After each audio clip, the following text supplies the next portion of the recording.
the moving of energy up and down the spine. This isn't because everybody's just like, oh, I want to be sexy. This is a big part of connecting embodiment and sexual energy and chi that runs through all of our power centers. Yeah. Truly use our body as a vessel and manifesting true life through it, like truly being creators. Welcome to the New Age Sage podcast, where you come to free your mind from all the things that keep you in suffering. If you're watching on YouTube, please subscribe and like the video.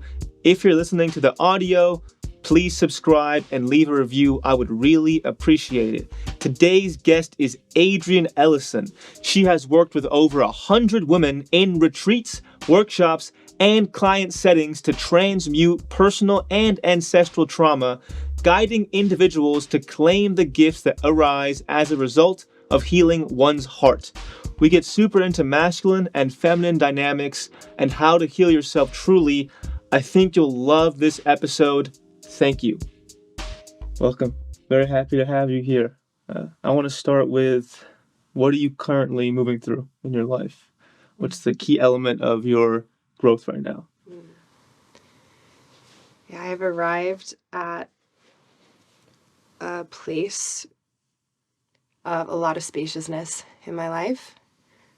I've taken all the steps to create the safest environment that I know how, the safest relationships that I know how, and the safest nervous system that I know how, to process some of the deeper things, from this life, and to just give spaciousness for me to step into, this more regulated version of myself that makes moves from a place of discernment and safety and curiosity, and not a reactive desire, but more of a open question, maybe what could happen, and being really excited about the unknown.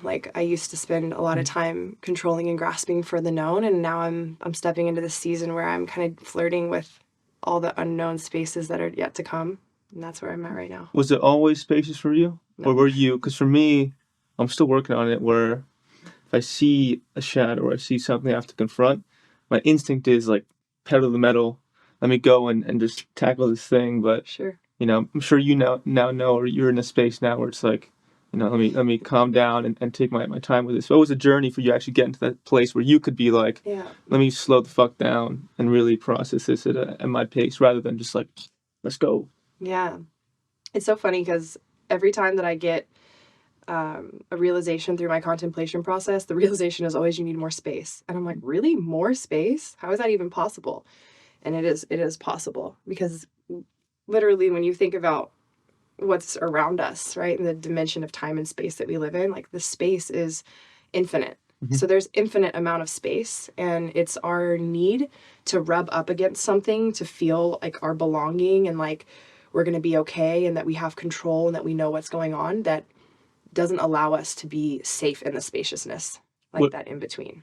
What is your process of slowing down? If you see totally that resistance of being I want to go fast, I want to attack this thing super fast, I want to, think my way through this. What's your process now of just slowing down, calming down? Well, I love this question, because the question is really about what is the most efficient way to move through processes when you're find a shadow, part of yourself that's, repressed, or something that's disrupting your relationships or the things that you want in life, but also doing it in a way that's actually authentically healing, because there's the I see this thing and I'm going to go after it, which actually just creates more dysregulation. And then there's I see this thing and I'm going to create spaciousness so that I can collect all the data on it that's there and have enough discernment in the behavioral patterns that have been formed from what I'm feeling. And so my process is I look at it through the lens of neuroanatomy. There's 4 quadrants of the brain. We're the species that has a prefrontal cortex, unlike most animals. And so we have the ability to contemplate and really look at our patterns and say, oh, I see that I am continuing to perpetuate this thing in my life that is not serving me. We all know that, what no longer serves, right? We have that ability to actually contemplate that and to be able to say, I get to choose through my free will to create spaciousness from the thing that is constantly triggering me, so that I can become in better relationship to it. Because so much of shadow work has absolutely nothing to do with getting rid of a part of yourself. It has to do with claiming parts of yourself that you used to relate to in really toxic ways that now you're capable of relating to in more spacious ways. So for me, I look at everything through that neuroanatomy standpoint, which is very connected to the nervous system. And I look at everything from the place of, I know that there's a part of my brain that's in the back left emotional part, that's our animal brain. And I know that every single time that change is on the horizon, that there is the potential of transformation, that part of my brain is always going to be triggered to take in all the information that's happening, compare it to a past experience that hurt me, and tell me why I shouldn't do something that would create transformation. That's the part of our brain that Carl Jung calls the shadow, because it's terrified of death. Yeah. Metaphorical death, physical death, all the death, right? Yeah. Most of us immediately go into that prefrontal left thinking brain and we go, how do I solve a problem in this systematic way? But the issue is that if you're trying to solve a problem that's from the past, you're creating a solution for the past, not for the future. Yep. And so most of us as human beings in this society, we are very wired into our left brain to say, here's this thing that I'm afraid of, and immediately I'm going to react. And I'm going to go into this part of my brain that looks at everything as separation, everything as comparison, everything as this happened before, this will happen next. And I'm going to create this strategy. But I'm creating the strategy from the same frequency that the problem was created. Yeah, for sure. I was talking to a previous guest. He's an anxiety, one of the world-leading anxiety experts. He was saying that when you're actually super anxious in that state of mass resistance to what you're feeling, in a state where you want to change a lot, your prefrontal cortex actually shuts down. It goes offline. And the worst thing you could possibly do is think your way out of the problem. Yeah, totally. That you have to be, he recommends, this is like mainstream, matrix medicine. So even he was saying this, that you have to get to a place where your nervous system's calm down enough and you're in a new state of being where you can then address the problem. It goes exactly to what you're saying, is that but the question is, how do you do that? If the brain is so deeply wired into this reactivity of I've got to think my way out of it, because the way that I'm programmed is I'm scared. And it's one thing to tell somebody when they're, hey, just calm down and create spaciousness, which I tried to do for years to myself. But the issue is that the wiring of our behavioral patterns, the amount of space between the moment that we're triggered and the moment that we react, that's the spaciousness that I'm talking about, that I've been talking about this whole time. Fragility in the nervous system is when there's such a lack of spaciousness that you don't really have a choice but to just go straight into that behavior. Yep. So if you have chronic anxiety, and this is something that's you find yourself being incredibly reactive, which usually ends in a spiraling of shame, and it's just all these low frequency states that just cling to each other, best friends, and they egg each other on. Yep. And so very much so that idea of you cannot think your way out of it, which is a whole new programming and patterning for people who have continued to use control as a means to feel safe. Yeah. And so there's safety as an illusion, which is this idea of I need everything outside of me to be safe. You're never going to win at life if you do that. If you wait for everything outside of you to be controlled, you are in the complete pattern that continues to perpetuate why your nervous system feels so fragile. Yeah. If you recognize that everything outside of you has absolutely nothing to do with your ability to maintain safety in your own system, now you're starting to get it. Yeah. So how do you do that? You move into the right brain. And I teach about pattern interrupt and what I call the pocket, which is the most opportune, perfect timing in your response pattern to break that pattern and to create a new way of relating to life. But most people need to miss that pocket multiple times and be fuck, I missed that pocket. Oh, I just missed it, in order to finally get the spaciousness when you're in the pocket to be oh, I'm in the pocket. And so that happens through the right brain, which is the part of the brain that doesn't see separation. And just like that back emotional brain, this is also a back emotional brain on the right side. But this part of the brain has no recollection of the past. I was reading a book where it was telling a story. Actually, I forgot the name of the woman, but a medical case where a woman lost functioning of her left brain. Yeah, so this is from her book, Whole Brain Living. Right. Yeah. So this is a lot of where I got my neuroanatomy standpoints that I teach on. She had a stroke and lost the entire left part of her brain, which means she was not capable of seeing the difference between her and the floor. Yep. She didn't know the past versus the present. Everything was just in this present moment. And so a lot of what I learned is from that book. What's your go-to pattern interrupt to go from left brain to right brain? Yeah. So the key code that is the most important aspect of creating spaciousness is curiosity.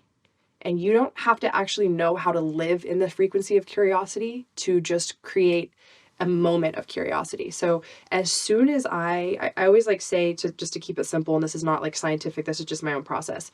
There's 3 stages of a trauma response. So there's the moment that you are activated on a cellular level internally.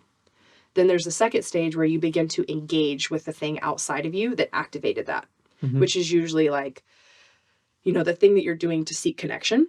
So for an anxious attached person, it's when they're like, hey, are you okay? What's going on? Like, I need to fix this right now. Like, don't leave. Or for the avoidant person, it's like, I gotta get away from this. I need to leave the house or whatever that pattern is. And then the third stage is usually when you've attempted to do that same pattern over and over, and it obviously didn't work, and it just re-traumatized that old wound. Yep. And now you're in a state of like dissociation. You're like, I can't really be here in my body because now I'm living in the story of my pain and of my shadow. Yeah.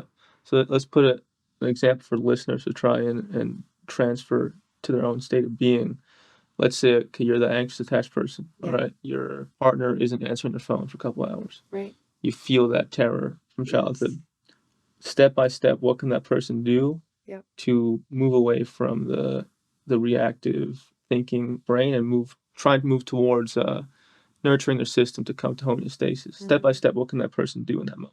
Yeah. So if I was working with somebody who's literally never done this work before, what I would suggest to them is to first map out what their pattern looks like. Let's talk about the things that trigger you so that you understand externally, environmentally, what is it that dysregulates you. The second would be, what is your pattern of engaging to try to seek connection? Because the thing that we're looking for when we are looking to feel regulated and to feel safe is that co-regulation aspect, right? With like our caregivers. So for an anxious attached person, it's closeness. Closeness makes me co-regulate. For an avoidant attached person, space is how they regulate. And there's neither one is better than the other. So I would say get clear about what stimuluses trigger you, the way that you engage, and then what happens each time that you're not met in the way that you're fantasizing, because we also eroticize our wounds. So the idea for the anxious person is that they reach for that person and that person reaches back and says, oh my God, I just realized you are the person for me and I fucked up and everything is, you're perfect and I love that you come for me. And it's like they get that closeness, right? For the avoidant person, maybe that's the person gives them enough space and then they get to go back into the safe dance of like they come closer, then they can move back, they have that spaciousness. And so once you track all of that, the pocket lives in between phase 1 and phase 2. The pocket lives where you now recognize, here are the things that trigger me. When my partners, for me, because I do have an anxious attachment style, when my partner's tone of voice changes, I have so much hypervigilance from my dad's PTSD and other things that happened to me in childhood, that if we were sitting here talking and all of a sudden your demeanor shifted in the slightest, I would notice. Yeah, same. And I would immediately start trying to have a conversation in a way to start gaining details about why your demeanor shifted and how I can improve it. And I would soften. And if softening didn't work, I would get harder. And I would immediately start to just, it's so subtle too. That's the issue. It's like, that's why it's important to get really, really clear on your patterns. And if you're not able to see your patterns, to like go to therapy or work with somebody that can show you what those are, because they usually are really unconscious because they're so old.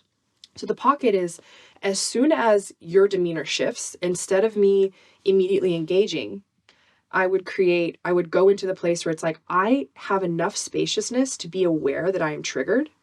And I have enough spaciousness to not immediately go into the pattern that I always go into, because I've created enough of that spaciousness over time and enough awareness over time to see that pattern never works. It always leads to that third phase where I'm just, sitting on the couch, staring off into the abyss, dissociated because my partner did what he always does. He left the house because I poked too much. Yeah. So the pocket is, I am very charged. And this chaos that's inside of me that I'm always trying to get somebody outside of me to help me regulate, I've decided, like, the pocket is like the ability to decide, this is mine. This is sacred. This is for me. And the curiosity of like, what is it? Yeah. Why is it? Where is it? Is really the key one. So the right brain is all about sensation. It's all about, what does it feel like? What could it feel like? Because remember how I said that left back brain is like, it's terrified of transformation and change? Yep. So crazy. That right back brain moves towards anything that resembles that of an adrenaline rush. Mhm. Those are two very opposing experiences. Yeah. It's the person who hates roller coasters and the person who's like, oh, I love a roller coaster. Uh-huh. That's our sensory part of our brain. So one of the things that I do in my pattern interrupt is I immediately pause. I don't engage with the thing. And first of all, I ask myself, like, where is this sensation? Yeah. And then once I feel the sensation, obviously it feels like chaos. It usually feels like a ball, like a knot of like, ugh, in your stomach. For some people, it's tightness in the chest.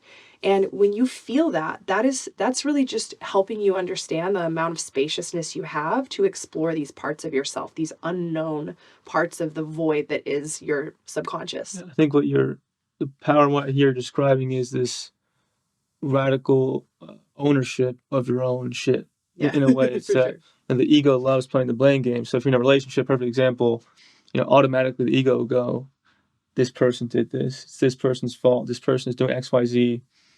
But if you kind of reclaim your power and be like, this person is mirroring this emotion in me that I have to see and be with, that gradual shift in thinking creates massive shifts in your healing, which is what you're describing. It's just like Yes. completely being like, all right, separate all illusions, separate all thoughts and things that detract from my own system and go straight to the sensation itself and own it as an opportunity to heal.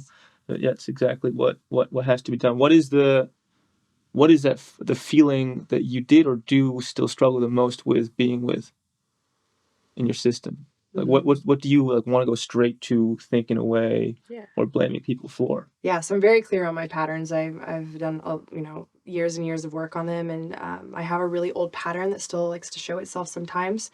And the best way I know how to describe the flavor of it, because it has a very specific flavor, right? We all kind of experiencing very similar things, but our own uniqueness. Our own spices on it. Yeah, very very much. So the spiciness of mine is that anytime I feel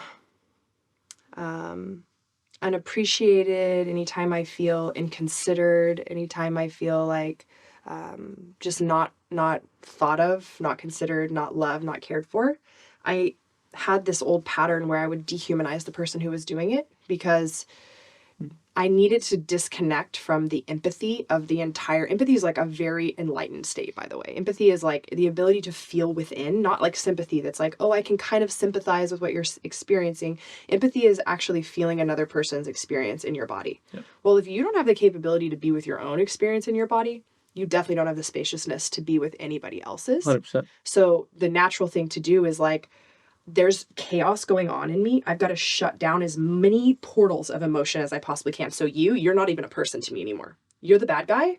I've dehumanized you. Everything that I think about you is now like very linear. It's like you're not a person. Like you did this. You're just a fact sheet of things that I don't like. Yeah. And then what that does is that disconnects me from being able to empathize with myself, because whatever I'm projecting onto that other person is ultimately how I feel about my own patterns and my own blind spots, right? And so what I've discovered about that pattern over time is that if I create enough spaciousness between me and every single person, because as an anxious attached person too, the pattern would be like, I meet you and the first thing I do is I love bomb you. I throw all these things at you. I'm like, here's all these things I can do for you, and here's all these things, and this is how great I am, because that's the way that I create closeness from an unconscious way, right? Yep. And then as soon as I don't get that back, now I'm resentful and I don't know how to be with that resentment. So now I dehumanize you. And now I say, well, this person took advantage of me and this and this and this happened, right? And so then internally, it's really like, oh, I took advantage of myself. Yeah. I threw all my cards on the table without any discernment of whether this person was capable of needing me, reciprocating with me. Did they even want the things I was offering? Did I even have enough consideration of them to think like, wow, maybe love bombing is really overwhelming for them. Like that level of not being able to see past yourself, that's where most people live from. And that's why people blame and they're reactive, because all they see is themselves. Yeah. And when you do the work to create that spaciousness and have that discernment of like, every relationship is kind of earned through the dance of reciprocity. And when you leave that spaciousness, then you have this discernment of like how much I give to someone. And that's also a big thing about boundaries. I always say boundaries are not about keeping people away from you. They're about creating space for yourself and how much space you need in order to stay in the frequency of unconditional love for a person. Yeah. Yeah. good you take it there. I have, whenever I heard the word boundaries in the self-help world, something in my system would always be like, well, I'd always feel a little confused. And I learned to just and always investigate why I feel a certain way. It's not that I'm against them by any means, but for me, it's going back to what you're saying. I actually agree with you, is that if we go straight to a boundary to protect ourselves, it's very much like put a wall up, I am greater than you, cannot make me feel this way. I'm gonna do whatever I can to make myself feel good. Very I. I realize for me, it's like, all right, how can we make a boundary, a bridge? How can we say, we can both be like, have a vulnerable, uncomfortable conversation to say, okay, how can we both help each other be at a space where we both feel safe in what we're doing? I think it goes to what you're saying. It's a different way of thinking versus just being like, wall up, don't do this to me. You're a bad person. I cannot be around you. So it's a way. That's what everyone does when they first learn boundaries, yeah, too. I was like, what the? That's why my body, I was like, what's going on here? And then I investigated. I was like, okay, this is what it is. Boundaries are really about becoming boundless. Yeah. About being able to feel so spacious in everything you do, that every moment you're tasting life and you're in that moment capable of being like, oh, I'm going to take a step back, but not like, I'm done. Yeah. That's fragility. Or like, I need it, I'm done. I need it, I'm done. Like that, just back and forth versus the like kind of like spacious dance that's like, I kind of want it, but I don't know if it's fully available for me. And maybe I'm not fully available for it, but I'm available to give a little bit more. And okay, I gave a little bit more. I know if I give too much more, that's going to not feel good. So I'm going to pull back. And it's like, it's really all right here. Yep. Yeah. Yeah. It also goes to surrender versus control. That I see it a lot in people these days where they have a tough conversation, they don't agree on something, and they want to control the situation in a way where they don't feel the trigger they don't want to feel, which is the boundary we're talking about. Is like, I'm not talking about this, like, shut up, like, I'm not going there, versus surrender. Just being in a place of self-ownership, knowing that you can handle whatever comes your way, where you're like, whatever someone says, whatever's happening, I am free enough to be able to traverse whatever sensations that I come across, which is what you're saying. So were you someone who controlled a lot as a way of living before you went down this road? Yeah. Yeah. Yeah, actually through my boundaries work is how I learned about my kind of controlling personality pattern. And you can always blame it on your parents, right? Like my parents really sucked at providing boundaries and like actually sticking to them. But at the end of the day, like, I love that Alan Watts always says this. It's like, you can go to the like, well, I'm neurotic because my mother dropped me on my head because her mother dropped her on her head and her mother. And it's like, we can spindle our way into that, but that's just another perpetuation of the blame game rather than like, here are my circumstances, which I really had no choice over, but I absolutely have choice about how I relate. So for me, the controlling thing, I've lost in my like really early years because of how controlling I was. Like I tend to be usually like one of the bigger personalities in the room, very authoritative. Like even if I'm like very directionally challenged. Is that natural or was it developed? I think part of it's natural, part of it's my nature, right? Like part of it's my nature of being that deep explorer. Like I'm going to go out and I'm going to taste life and I'm not going to wait for anybody to give me permission and I'm not going to wait for anybody to show me how. That is my nature. However, mixed in with the things that happened to me early on in childhood that made me feel very out of control and made me believe that all the authority figures around me were completely incapable of actually showing up and helping me. That was developed through trauma. And that's like part of spaciousness and doing this work is like getting clear because there's nature versus nurture, right? And then there's the nature of like who I am as a child, like really looking at who you were as a really tiny explorative child that was very curious, because that's the biggest essence. Remember when we were talking about that pocket? Curiosity is the essence of the inner child. And then over time, as we become curious, it's like, I mean, even though saying like curiosity killed the cat, like what lame ass grown up came up with that? For sure. Right? A very afraid adult. And then those projections over time, my parents were always really good about encouraging me to like explore life and do that. But both my parents were a little bit fragile in their ability to relate to my big, big emotions and to my really messy creative process. And so, yeah, I think the controlling aspect of like, if you find yourself in a controlling type of dynamic where where you're being controlled, what happens. It's like you don't even ever feel safe to be vulnerable with that person about what you're experiencing. So people who have controlling personalities, they lose people a lot, like cold, hard, and dry.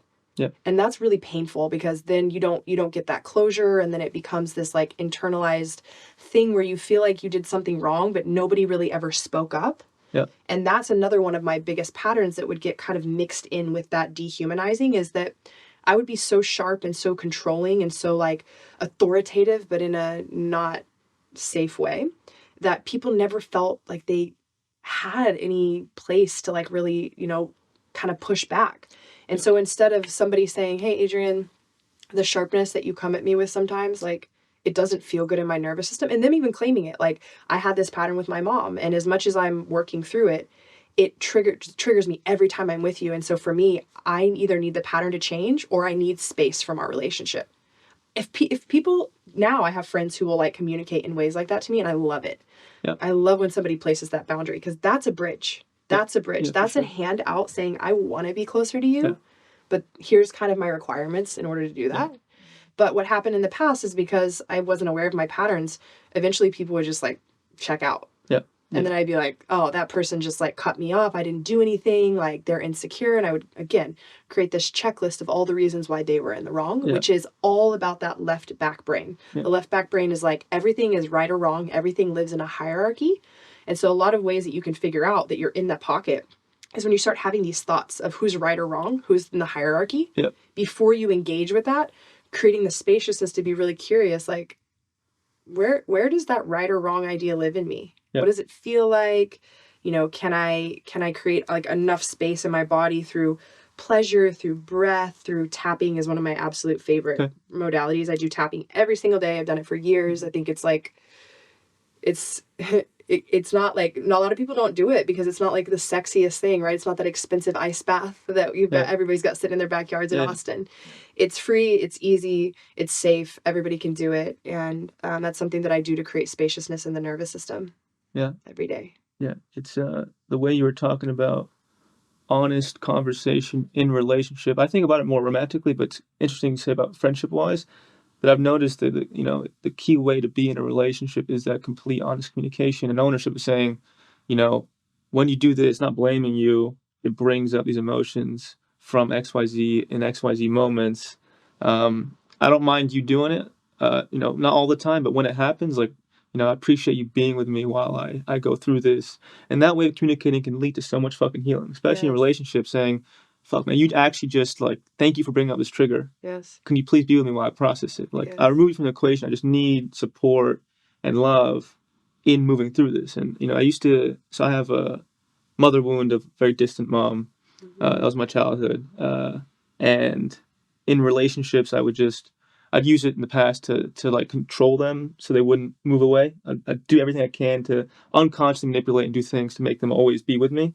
And then in my past relationship that ended recently, unfortunately, it was much better because every time I'd feel certain things, I'd just say, hey, I'm moving through this, done nothing wrong. I'd appreciate you like holding my hand while I go through this and feel it. And man, I move through so much shit in that way. It's that way of community. I really recommend it to anyone listening, just being that vulnerable and honest in what you're experiencing without placing a need to be fixed or blamed. Just say, hey, can you hold my hand while I do this thing? Yes, and being able to be really honest with yourself if the person that you're asking that from is not available for that. Because the difference between a moment that re-traumatizes you and deepens the wound and perpetuates the wound, and a moment where this perfect opportunity of that thing from the wound comes up and you actually get to heal it in relationship to someone, is whether or not that person has enough spaciousness in their own nervous system to actually be available to co-regulate with you. For me, with my ex, like, every single time that I was dysregulated, it dysregulated him. So anything I asked for in the terms of like, I need support, was actually just me inviting him closer to trigger me closer. And so now I see, and I have these relationships with men in my life, and I've been single for almost a year. I've been celibate for almost a year. And so I'm practicing this with all of my guy friends of like, when I feel that trigger in me, it's like really checking in with how neutral they are. Because that's the other part, is like, the neutrality is really where all the spaciousness, all the regulation, all the discernment lives. And that's not dissociation. There's a difference between I've disconnected from everything because I don't have space for it. And so like, it's whatever. That's one energy, right? And then there's the like, I've connected to everything. I've created spaciousness to feel it all. I'm aware of everything that's in the field. And I've neutralized. And I'm okay with any outcome that comes. That's like a really high level way of living through the nervous system. That's true embodiment. right? So there are people in my life who are embodied and who are safe. The tricky part about trauma is that the charge, the desire, that part of us, it's like towards another person, that's trauma. 100%. So naturally, when we are triggered, we are going to be charged and drawn towards the very thing that has the potential to open that wound. But our discernment comes in when we realize, if I open this wound with this person, is it likely that they're going to be available? And even more importantly than that, am I actually available to really claim this for myself with them as the mirror? If the answer is no, and this is where it comes down to, there's a difference between hope and trust in a relationship. Hope is like, you've never showed up for me, I really hope you do this time. Probably just going to re-traumatize you over and over again if you're in a dynamic like that.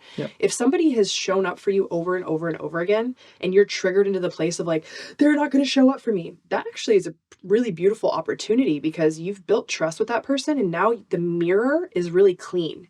You're like, oh, this is my shit. This is clearly my shit. Where when you're in a dynamic with someone who's lying to you and gaslighting you, you can't be like, hey, can you hold space for this jealousy of mine while you're actively lying to me about people that you're texting. Like, that is, and that happens. That's exactly what I did in my last relationship. It was like, I was so available to work on my stuff. And so it wasn't me that was the problem, but I was always putting it on me as the problem.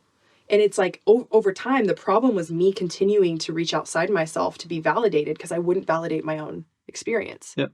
And so I would continue to be in that pattern of like, you've proven that you're not capable of showing up, so I keep still reaching for your validation. Why am I doing that? Because I'm traumatically charged to this idea, this beautiful idea of reconciliation, right? Which is rooted in worthiness. Like, if I can just get this person who is unable to show up for me, which is really just them unable to show up for themselves, I must be worthy of love. If I can get this person to change their patterns, then I must really be worth something. Versus the feeling of like, I have this person in my life that's very neutral, and they love me, and they always say what they're going to do, and they're a very clean mirror for me. Naturally, my nervous system is going to be drawn to what's familiar. So the spaciousness is the ability to say, I can see that I'm drawn to this thing, and I can also see the very likely outcome of this. And so I'm going to break the pattern in this moment by not moving towards what charges me even more, but moving towards what diffuses me. I've noticed that the ego creates a perfect illusion of what it thinks love should be for you. So you think of, if I'm straight, so it'll be like, thinking this kind of woman is exactly what I need to feel loved. And just, exactly just a mirror of childhood things going on. But what I think people need to realize is that love is so much more than that. That we think in this like perfect illusion of it has to be this way, that we forget about what already is. How it already is always with us, around us. So how do we return when you have, okay, let's say you have that trigger. You see, Carl Jung uses the term anima, you see, or the animus, you see that the symbolic, traumatized, romantic partner that you would normally attract show up. And you feel this attraction, this need to then want them to love you. In that moment, how do you return to self-love? Well, it all comes down to awareness. Awareness is that first step. Contemplation is that first step. When I recognize that I'm eroticizing this idea, especially like right when you get into a relationship and you barely know a person. I mean, people are complicated, right? So I could sit here and I could look at you and I could immediately start projecting all these things because my mind is filled with pockets of things that I'm still looking to reconcile, moments in time where I'm still frozen in the past because of my trauma. There's all this information. I mean, in this very moment, there's so much information happening in everyone's brain at the same time, right? So as you start to realize like, okay, realistically, it takes years to get to know someone. For an anxious attached person, we love to move in with people like right out of the gate, 2 weeks, 2 months. Like I've done this with so many of my partners and then a year and a half down the road, and it's like, you're not at all who I thought you were. And that's like, whose problem is that? Like, who did you think that I was, because that need to eroticize this idea. And that's how the inner child that's not integrated. Like if you want to know whether your inner child is integrated or not, an inner child that's integrated will project. There's enough spaciousness in the whole system that they can project all these things onto someone. And then that curiosity kicks in that's like, oh, I can so clearly see my desires. I see what you want, inner child. I'm going to give these things to you. Yeah. You Myself. want more touch. Yeah, Yes. myself. Like for me, my inner child did not get, I was given up for adoption. Okay. And so there's just no telling how that affected, you know, my deep connectivity to my mother. And I had lovely parents that raised me. Like they're amazing. My mom's one of my best friends. But I didn't feel like I got enough physical touch as a child. And so as an adult, this is one thing that I would project onto my partners like constantly. And I would go about it in manipulative ways because I was so insecure and felt unworthy of getting that need met that instead of just being like, this is the way that I need to be loved. And like, if you're available for it, then we can be together. If you're not available for it, then like, this is an essential in my relationships. Well, I just rush into relationships. So I never gave the spaciousness to be like, can this person actually meet me where I need to be met? Yeah. I have this saying for me is that the man surrenders, the little boy controls. Mm-hmm. That when I ever do something in romance or friendship where it's like a automatic reflexive message to gain control or to manipulate, I'm always, little boy sent that. Yeah. What does he need? And I look back and I see it. And then I feel my nervous system when I can actually in a state of surrender. When I actually send texts or things from that energy, it makes a humongous difference energetically. I get met back with that. When I send it from that need to control, I'm not aware of in a little boy, they won't answer or they'll think of certain things. That energy, beyond just like thinking a certain way, that making moves with that energy actually creates ways of change in the environment. We often underestimate that don't do things from that space of needing that energy because you're going to get something in return that isn't what you actually desire. So let's go back in time for you. What was that point in romance where you hit that point where you were broken into awareness? If it hurt so fucking bad, whatever happened that you had that sudden realization of whoa, you had that. We all had a moment.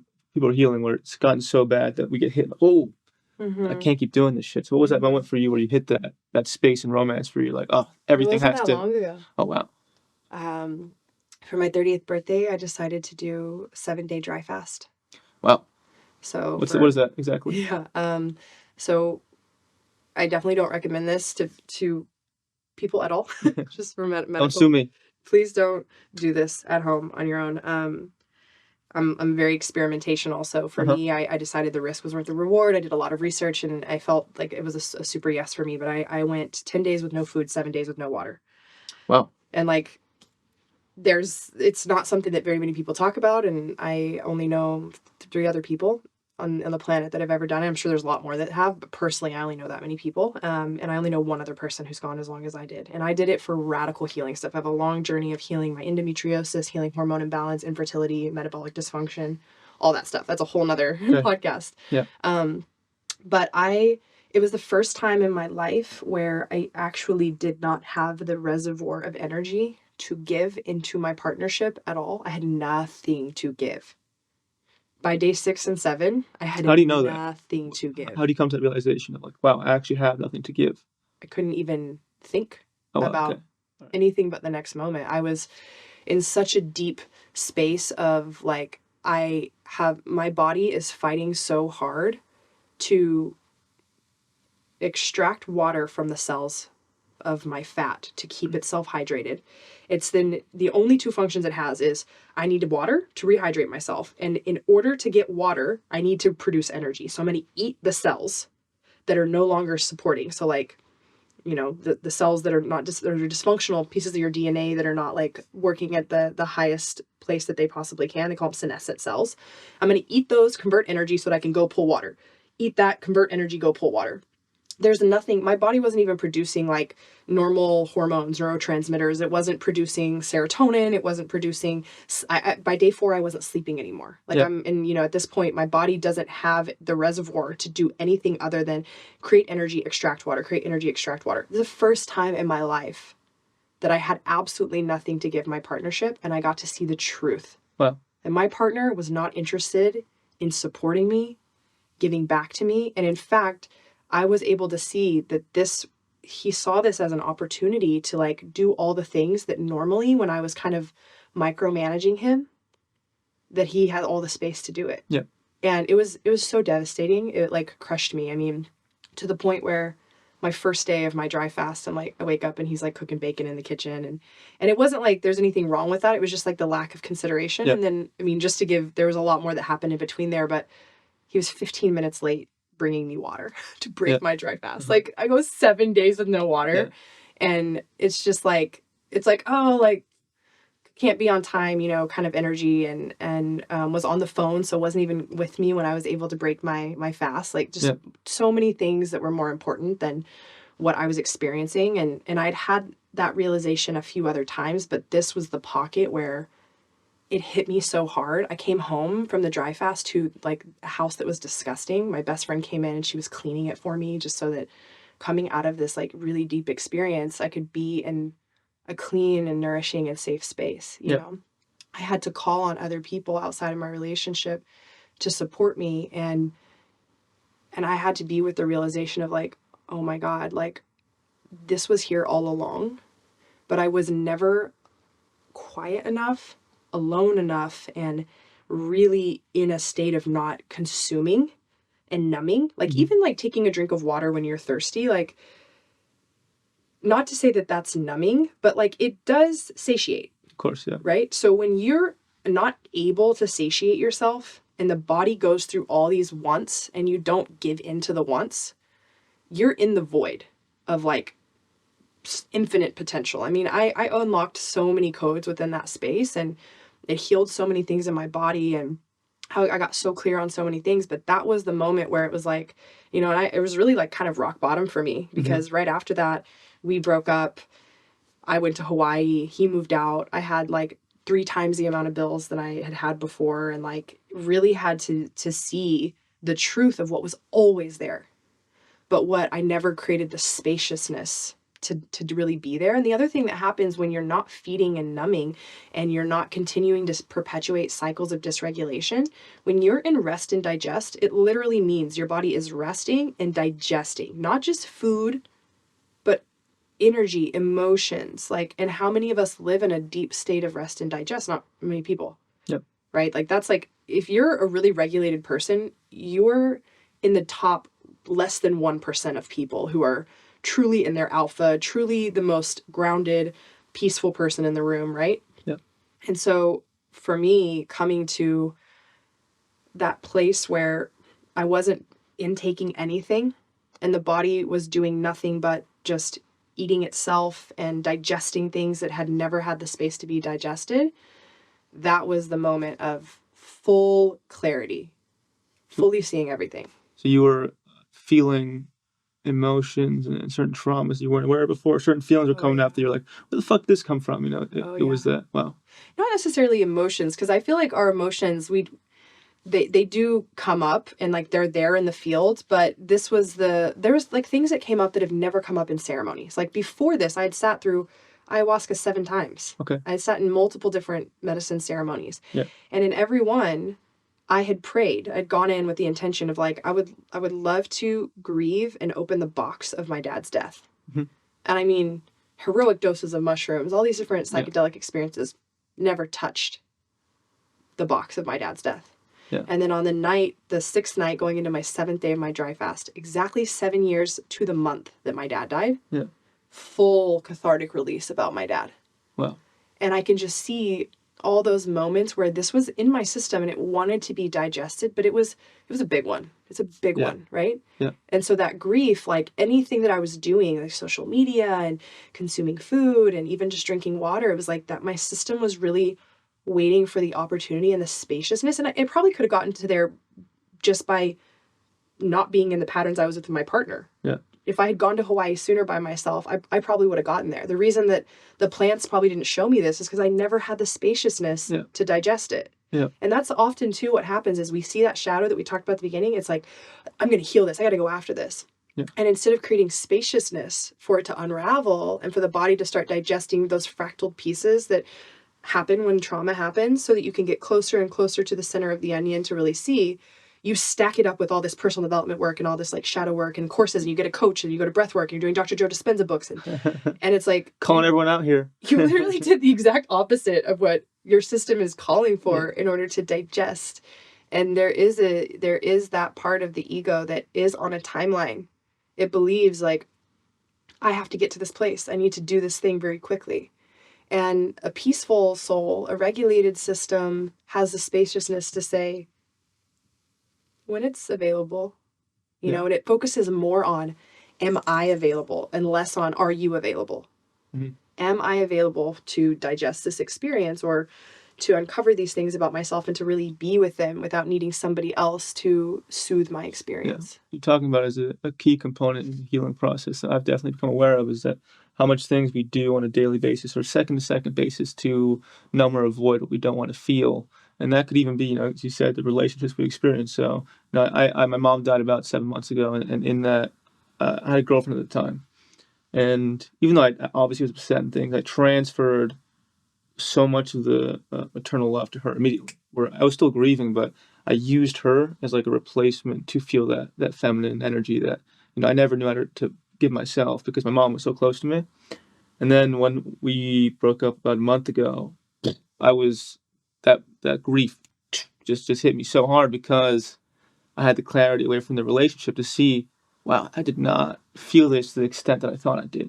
And in that separation, that spaciousness away from what I used to numb, I was hit with a knockout punch. It was beautiful because I needed it to move through a lot of the pain. But what you're saying is completely correct. That we have to be very aware and careful in knowing what we use to cover up the shit we don't want to feel. Yeah. And it's fucking constant. Yeah. Check Instagram, check that email, even fucking drinking water. That it really is constant. So, but it can get what the caveat to that is it can get a little overwhelming if you're too aware. So how someone who's very aware, how do you manage that? A constant like awareness, being like, oh, you're doing this because you're avoiding it. For me, it's like fucking constant. I'm like, shut up already. Let me just be a human sometimes. But it goes right back into that pattern interrupt. Yeah. Going into the part of the body that seeks sensation as information instead of intellect as information. So every single time you find yourself in a pattern of overthinking, of it's a state of consumption. It's literally like it's like if I can just keep sifting through consciousness, I'm gonna find that thing that's the thing. It's the thing, right? Like that's fragility in the nervous system. It's like looking for the thing, and it can't see the bigger eagle eye version, right? The pattern interrupt is recognizing that you're in that moment and just choosing, I'm going to go back into the body. And the way that you go back into the body is through the breath. Like as soon as you are in the thought, it's like, how about I pull all this energy that's super heady down all the way through the breath pattern, all the way down into the pelvic floor. And like for me, if I'm really heady, that's hard. I can get the breath to like, and it's like, I can't get it down any further because if you were to truly taste, instead of trying to taste all the words that are out there, because by the way, the mind is it's like the oversoul. You can actually access anything you want through the mind. Yeah. That's not what you came here for.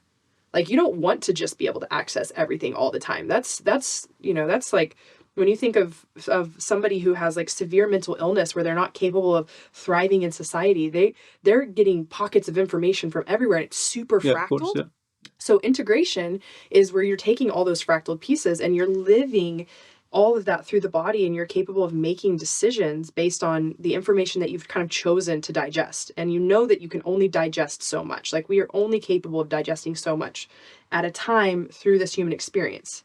That's why it's important to not compound more if you still have a lot to digest. And there are ways to speed up that digestion process. There absolutely are. And a lot of that has to do with the foundation of the nervous system. And a lot of it has to do with being able to breathe fully, like fully embodied breath. And so what I would do is I would immediately bring all that headiness down into the body. I would do, 30 really deep breaths. Like they say 6 to like move back into the prefrontal cortex or whatever when you're triggered. I mean, I'm trying to do a lot more than just like stop my trigger. I'm trying to like go all the way to the place of like, I'm now able to kind of contemplate and I'm able to feel, oh man, the breath in my stomach does not feel good. I actually can feel like kind of nauseous when I'm doing that. And then I'm pulling it down into my pelvic floor. I can feel that my root, like, oh, there's like anger there. There's anger, there's disgust, there's sadness, like there's confusion, If I am capable of being with that internal chaos, that's the moment where I would start tapping. I would just start being really honest with myself. Oh, okay, like this is here. It's always been here. It's not about getting rid of this. It's about creating spaciousness and creating a little bit a little bit more availability to like learn more about what's here, and like curiosity, like, ooh, what is this? What is that flavor? Like, I think I've tasted that before. Like, where does it live in my body? What is it kind of trying to tell me? Can I carve into it? Like, am I available to lean into that space? Which is why you see so many women dancing and moving, and you see like a lot of the spiral and the kundalini, and the moving of energy up and down the spine. This isn't because everybody's just like, oh, I want to be sexy. This is a big part of connecting embodiment and sexual energy and chi that runs through all of our power centers, so that we can actually catalyze, digest, magnetize, move that energy, transmute that energy, like truly use our body as a vessel for taking all the consciousness that's available to us and manifesting true life through it, like truly being creators. Yeah. So going back to surrender, how much of your ability to surrender is reflective of your ability to surrender to divine energy? Surrender is literally just the process of choosing to reconnect to your breath, and like surrendering the need to be in the thoughts. Like, surrender is like, I'm up here, control, control, control. I think that I'm going to find the thing, and I'm choosing to be back into my breath. And every time I breathe, my awareness tries to go back out to control. And I just keep surrendering to letting go of needing to be here and choosing to be here. So it's nothing to do with God or anything like that to you. It's truly just coming back to your breath. You don't think about it in that moment. Surrender to me is a sensory experience. Okay. It's a sensory experience of letting go of the pattern that you're currently in that's seeking to gain control of the unknown. Mm-hmm. So surrendering to the void of the unknown, the spaciousness that is unmanifested potential, like where true artistry and imagination lives, which is why most people are not artists, because they will not create the spaciousness to be with the unknown. Their relationship to the unknown is, that's scary. I'm not available for that because I live in my left brain, and everything I do, I operate from. I don't want anything to happen to me from the past. So I don't want to see change or transformation. I'm stuck in my familiar patterns. That's the surrender of that is like, I surrender my old way of being, and I see myself constantly going into that patterning. And surrender is not just this choice that you make where you're like, oh, now I'm surrendered. Surrender is an active, it's not a passive process. It's a very active process. And if you've ever danced with plant medicine, you know that, because the resistance, which is really what shadow is, like shadow is consciousness expressing itself with resistance. Enlightenment is consciousness expressing itself without resistance. So if you find that resistance and you continue to choose to hold to that resistance versus like, I'm available to feel where this resistance lives in my body, and whatever is underneath, whatever is the messages that I'm resisting hearing, I'm resisting feeling, I'm resisting being with, I keep choosing to lean into that versus being in the pattern of avoidance with it. That's what surrender means to me. Yeah. Also, for me, I feel like in my experience, the universe rewards surrender. I'm always trying to control everything, predict everything. I get what I want a good amount of the time, but there's no room for magic. Like when I'm truly surrendered, things will pop in. It's like, whoa, a friend will call from years ago that's a loving person that I never talked to. Oh man, I really enjoyed talking to that person. You know, someone will text you. Yeah, literally that. And I've noticed like things actually go my way when I try not to create a way. When I'm just trying my best to be my heart and surrender, magic comes. You know, things that actually serve me come. So it does actually create a better life for you in that way too. Yeah, and Ram Dass talks about that, preference versus attachment. If I'm very attached to the way that my path plays out, then naturally my ego has all these like barricades. It's like if I want abundance, but I need abundance to show up in this very specific way because my identity says that that's the way that it needs to happen because that's what my dad told me, then all of a sudden you have all these barricades up and you're not able to have the spaciousness for true abundance to come in because you think that you know what it is. Whereas when you're truly like in that spaciousness, it's like being available to let go of that patterning, that belief, through seeing where that belief lives in the body, how it's communicating, how you become dysregulated when something rubs up against that belief, right? Yeah. And then just going back and forth through that process, which takes time. It takes time to reprogram the body to be available for curiosity and to go to curiosity instead of to go to control. Yeah. So how do you go about manifesting or speaking intentions without having control? And it's something hard that people struggle with. It's that, you know, they use manifestation as a degree to like try and control the universe or energies in a way to serve what they think is the best route for them. So how can you have that space between like, okay, I actually kind of want this thing, you know, for you it's like maybe, you know, getting a podcast. For me it's certain successes. It's like how can we actually like speak that intention while also not being in the space of I have to control everything to get there. So what's the line between preference versus attachment? Yeah. The preference is like I really prefer my life. Like I know that the desire that I have is less this like small thing. It's like, you know, having this desire of like I want a partner that's rich and hot and loves me and does all these things and he looks like this and he does this for work and like this is the lifestyle that we have, and those are all great things to like put on your vision board. But like in the subtleties of all these things that you think that you want, because all those things are things you can give yourself, really. Like if you want to travel, if you want to, you know, feel healthy and vitality, if you want to have abundance and have wealth, if you want to like all these things, you can create those for yourself, and those are preferences. But the attachment of like I need my life to be this very specific way and look this way, that's what keeps the void energy out. It doesn't create enough space for new things, like you said, to come in. It crowds everything up. And so when you finally get to this place where you're like, I choose love and I choose abundance and I choose wealth and I choose health, and the way in which that comes about, like I do have these preferences, but I'm unattached because I can create my own reality. And what I'm moving towards is like I choose health, wealth, and abundance and love and pleasure. And like I choose these things no matter who is in my life. Yeah.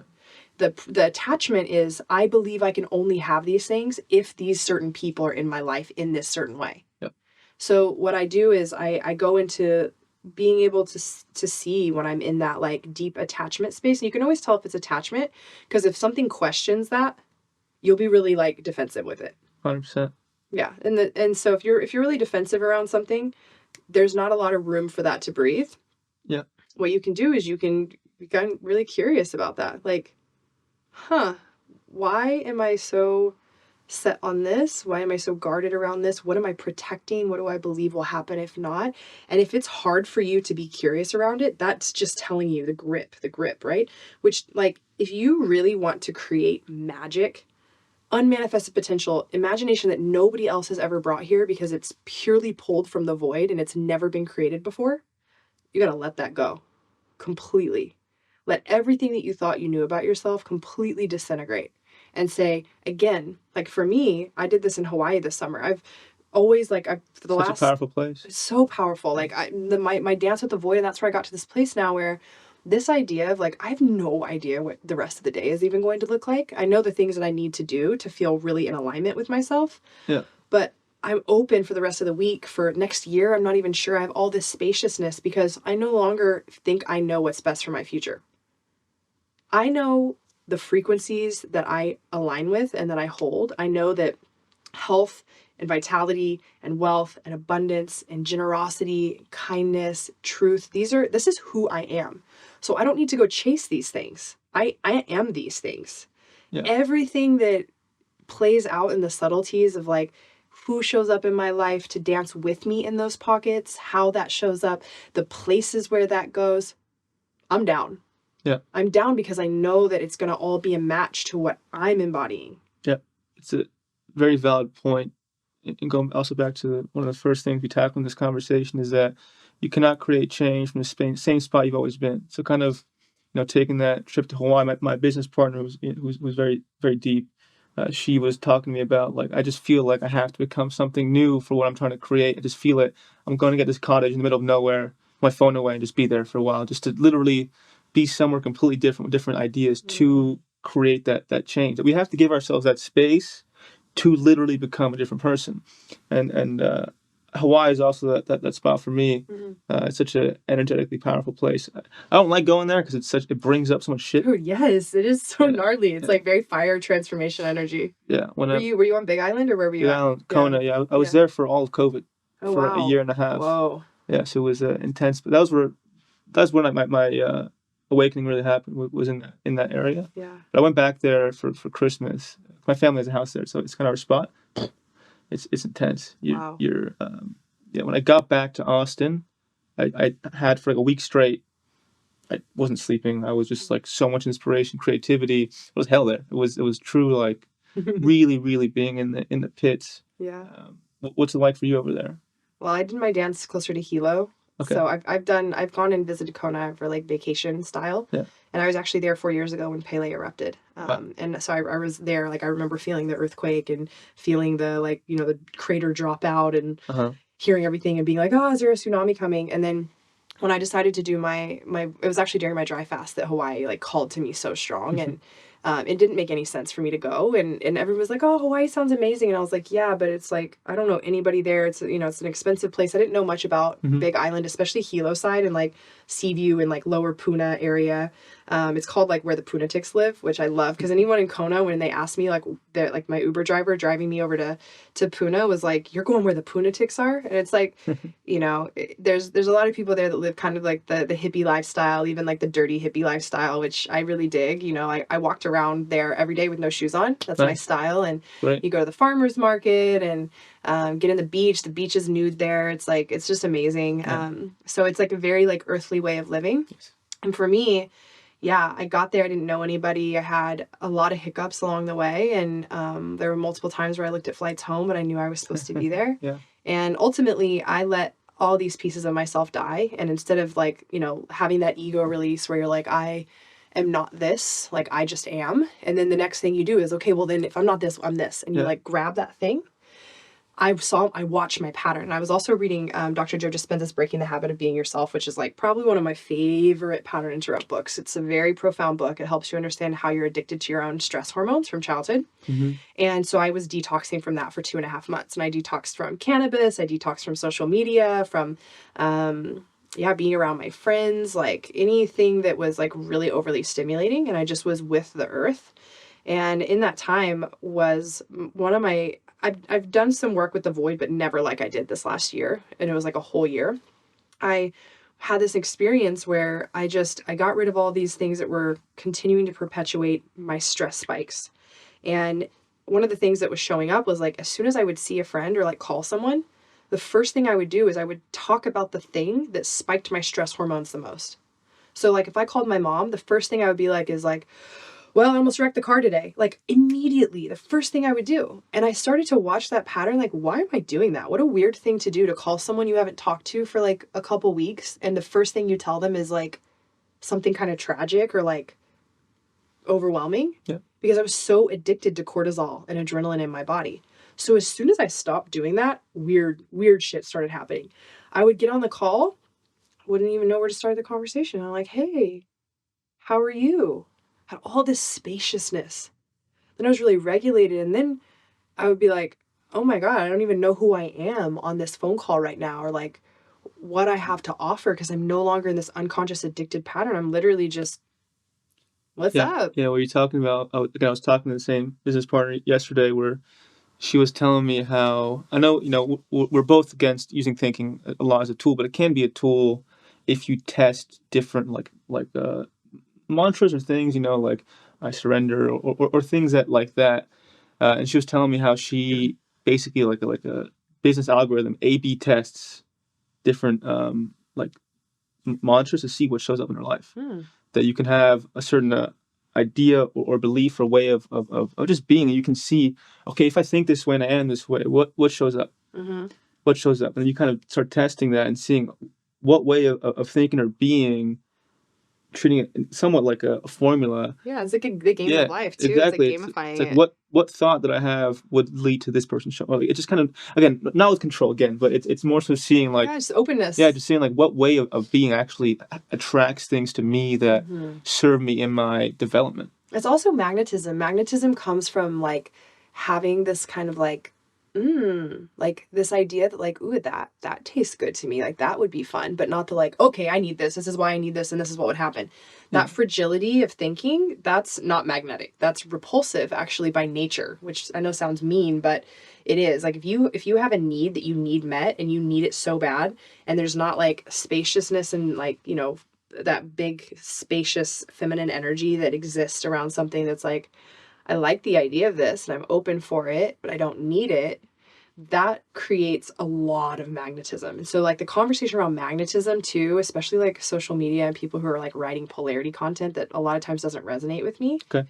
because it doesn't help us understand, like, what does it mean to be like feminine embodied? What does it mean to be magnetic and, like, you know, magnetism? And I've struggled with this because I'm such a tomboy. Like, I have lots and lots of girlfriends. I'm very close to the women in my life, and I have a lot of guy friends too. I mean, I have a shaved head. Like, you know, I have what people would call very masculine energy, but I'm actually very feminine at my core. And it's that, and I also experience a lot of magnetism over the years. A lot of people compliment me on that. That's probably one of the things that I get complimented on the most, is my confidence and my magnetism. And I've always been curious about it because it used to be very inauthentic. It's like people would tell me I was confident, but it was such a front. I'm the same way. People would tell me I was magnetic, but it was such a front. I used to be very cocky, and I realized it was a self-protective identity to avoid what I didn't want to feel, right? If I believed that I was, you know, sexy, worthy of da-da-da-da, I believed all these things, and it wasn't true. It was just a protective mechanism to really avoid that wound. But what happened is that I did actually attract what I wanted. You know, I had the woman I wanted, I had everything external, but it destroyed me. Like, I manifested from the ego. Like, I did get the things, but it absolutely fucking crushed me. That you can actually be in that space of faking it, and you will get things that your ego wants, in my eyes, but it's not what you want. They feel empty. Yeah, it'll actually show you, oh, fuck, it's not what I want. Yeah. And then now I'm at this, so my journey was going from, again, I'm young, I'm 24. I went from being very good at manipulating people, putting on a mask to get approval, you know, being very cocky, using whatever I have to manipulate women, men, whatever. And then I got to a place in the middle where I was like, I eventually realized, fuck, I actually don't need anyone's approval, all that kind of stuff. We're in that space of disillusionment. You're like, oh, you know, kind of like a loving nihilism, where you kind of like, with love being like, man, nothing really fucking matters, but healing this. And then I isolated a lot. It was the journey of, I was like 2 years alone all the time, working, building whatever this is. And now I'm in a space where it's okay. I think I've gotten to that place where I can move. How do I actually move towards making friends, getting in that space naturally with surrender, rather than actually using it for control? Like, it's that space. Like, how do I actually move to, you know, making friends, doing all that kind of stuff, not in the energy of like networking. How can I get this approval? It's a different space to be in. Yeah, it's a very different space to be in. It's strange because my system is so used to that. It's a delicate dance. It is a delicate dance. Yeah. And it's like everything we're talking about just really comes back to all these desires. Like, if it's like, oh, I would love to be magnetic. I would love to, you know, not feel outcome oriented. I would love to not be reactive. I would love to manifest from the void. For like anybody who's going to listen to this, all of that can really be simplified into, when you are really regulated in your nervous system and you prioritize feeling spaciousness between you and the stimulus outside of you, and you allow the natural process that needs to unfold of contemplation into awareness, into more spaciousness, so that you can pattern interrupt, so that you can really discern how you want to move forward. And you're having behavioral patterns now that reflect who you say you want to be. There's a difference. Like, this is like a, you know, talk about new age. It's like, there's so many people doing medicine, but their behavioral patterns are the same as they always were. And then it's like, now you just got like all these new age shaman energies that like have all the codes for you, but they don't embody the codes. Yeah, that's what I realized. I've talked about psychedelics a lot already, so sorry, listeners, if you hear about it again. But for me, nothing wrong with them at all. I have no hate. But for me, it's like, man, like, do the work. Like, get the message, which almost always is, you know, be in your body, escape your ego, just surrender. It's always the same message. It's always the same shit. The heart. Yeah, exactly. But why do we have to know it so many times? For me, it's like, be with it in reality. Like truly get there yourself in the real experience properly, and be about it. Truly be about it. It's a massive difference. Like, I'm not there yet, but I know people who, maybe you're there, where your mind, your body are moving along at the same pace, right? Like, I'm in that space of like, I'm very aware of what's going on. My body is like still stuck in shit from my childhood, so I'm moving it, but I don't need the ayahuasca. I don't need the mushrooms to go there. Right now, I just know that I have to be with it. I have to be with the fire. I have to be with the stuff I don't want to feel, and enough. I believe in throughout enough repetition, hopefully, it'll connect. But yeah, I hear you. Yeah, I took the last year up until recently off of doing any plant medicine. For that reason, I felt like my body really needed to catch up with the amount of information that I had intaken, and I was like, you know, it felt greedy. And it's very driven by the ego to be like, okay, I know what the codes are, which is like when mind and heart become one. Like, that is the true essence of life, because Mhm. from that place you're in the state of service. And so if you know that and you keep going back for more, it's because the ego doesn't like that answer. The ego's Yeah, like, good. that's Yeah. the opposite of what the ego wants. The ego's like, no, the ego in the shadow is driven by separation. It's driven by protective mechanisms and the idea that we are all separate. Yeah. It is like driven by the illusion of separation. So if you go and you get the code that we are not separate, and that the way to heal, you know, or it's not even like healing, it's like it's really just the moment that you claim that the mind and the heart, when they are one, because they are not separate, that is truth, that everything together is truth. If you recognize that, but then you like you're not doing the things every day to integrate that, you're not living in those behavioral patterns, disrupting the way that you perpetuate toxic cycles of separation and like Yeah. right or wrong or hierarchy, then, and you're just going back for more information, that's because you are being driven towards, it's crazy, but like you're going towards the medicine for an outcome. You're going towards, and it's exploitation. Mhm. You know what I mean? It's like it's and that's why there's like a big thing going on right now about like there's just so many white people going into the jungle and taking all the medicine and now speaking about the medicine like the way that I'm speaking about it. Because we're not, are we doing podcasts with the indigenous to like really learn about the medicine? No, we're like, we need our healing, we need our this. And again, the ego being like, nope, I don't like this answer. Going into the heart, living from the heart, forgiveness, like that's not what I'm looking for. I'm looking for that thing that's going to change my life and make me feel powerful. What are you serving, right? Yeah. So you're using medicine to continue to try to serve the shadow. And when I found myself in that pattern, and like really, like ayahuasca was the thing that really showed me that for what it was. So I don't regret doing that medicine. Yeah. But once I came to that place, like it was a very stern, very clear, you already know what to do. You have everything. Very well Do said. not come looking for more. Yeah.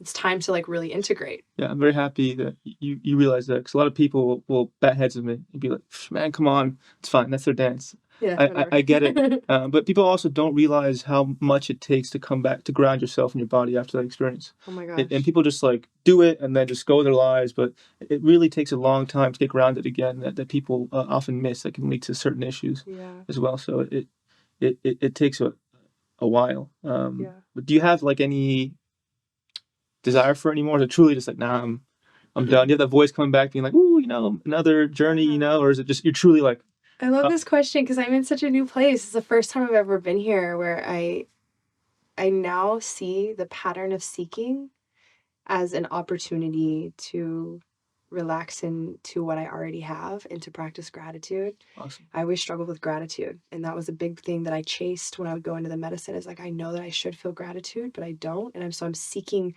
this idea of gratitude outside myself. Like, give me the code of gratitude, unlock gratitude for me. And that is an illusion. It's the idea that gratitude is separate from us. And so anytime that I find myself in a state of seeking, I recognize, oh, I've forgotten what lives here. I've forgotten what I already have, and I'm just in that natural pattern of seeking what I don't have, like survival. I'm in my animal brain. I'm in the, you know, the lack mentality, and like I know that any conversation, any time that I'm in that and I engage with something outside myself through words, through behavior, I manifest through law of attraction, that same frequency. I feel lack, I speak, I do, that comes back.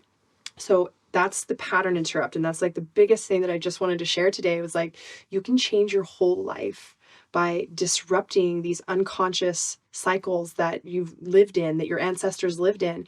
You can completely change your life into this direction. And again, like if you're driven by your ego, then, well, life's going to continue to harshly reflect that back to you over and over again until you get the lesson that you already know, because you've already probably come to this conclusion through breath work or psychedelics or just, you know, dream state or whatever it is, and coming to that place of like, and this is what I love about, you know, the last ceremony that I actually sat in recently after a year of taking off was peyote. And what I love about that ceremony is it is not about healing.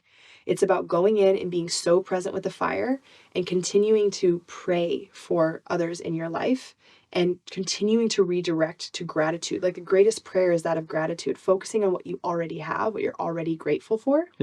And like the person who was facilitating the entire experience, he said, you know, when the sun comes up, you can throw in a prayer for yourself. And that was the first time that I didn't spend a ceremony just praying for all my own needs. Me, me, me, me, me, me, me, me, me. I need this, I need this, I need this, you know? And seeing that feeling of like, I don't need to go back and do more and more and more and more peyote. Like that one experience was so profound, and all it did was reflect to me a way of being that I know will nurture my heart. Continuing to pray for others, to be in a state of what I already have. And when I fill my cup up with what I already have, now I'm running over. It's not, I don't run over because people are giving me. I run over because I recognize what I've already been given. And then I just want to pray for others. Yeah, for sure. And be in service. We're describing is, I think people have to do this who do shadow work, is a duality of being like, okay, I'm catching something that may not serve me, but balancing that with what do I actually have in my life that I can be grateful for them, that I may be doing well to some degree. It's having that space between, I think it's called the golden shadow, where it's becoming aware of the things that you actually are aware of in yourself that are beautiful. It's a constant suppression of things that are good that you ignore and focus on the shadow. Oh, fuck, man, I have this terrible quality. But then you're forgetting about, you're actually a very kind person. That's the golden shadow. You're not aware of that good side of you. So it's, okay, how do we balance both? Where I try and do this, I catch I catch myself being needy. I catch the stuff. I'm like, okay, Lucas, stop. We can't do this anymore with love. We got to do something else. And if I'm too hard on myself, I'll be like, you're also this kind, loving person. It's that duality of being, don't be too hard on yourself in the shadow. Also try to remember what you're good at the same time. And that does create that space, right? Where you're not in that dominating vibration of shame and fuck, man, I got to figure this shit out. You balance it with like, okay, I have this loving piece of me. I have this great thing in my life. And that space in between creates a ton of change, which I'm hearing in you at this time in your life, where you can be aware of things you're moving through, but you're also, I feel in your system, you're coming back to that gratitude and surrender. It's that space in between that creates so much change.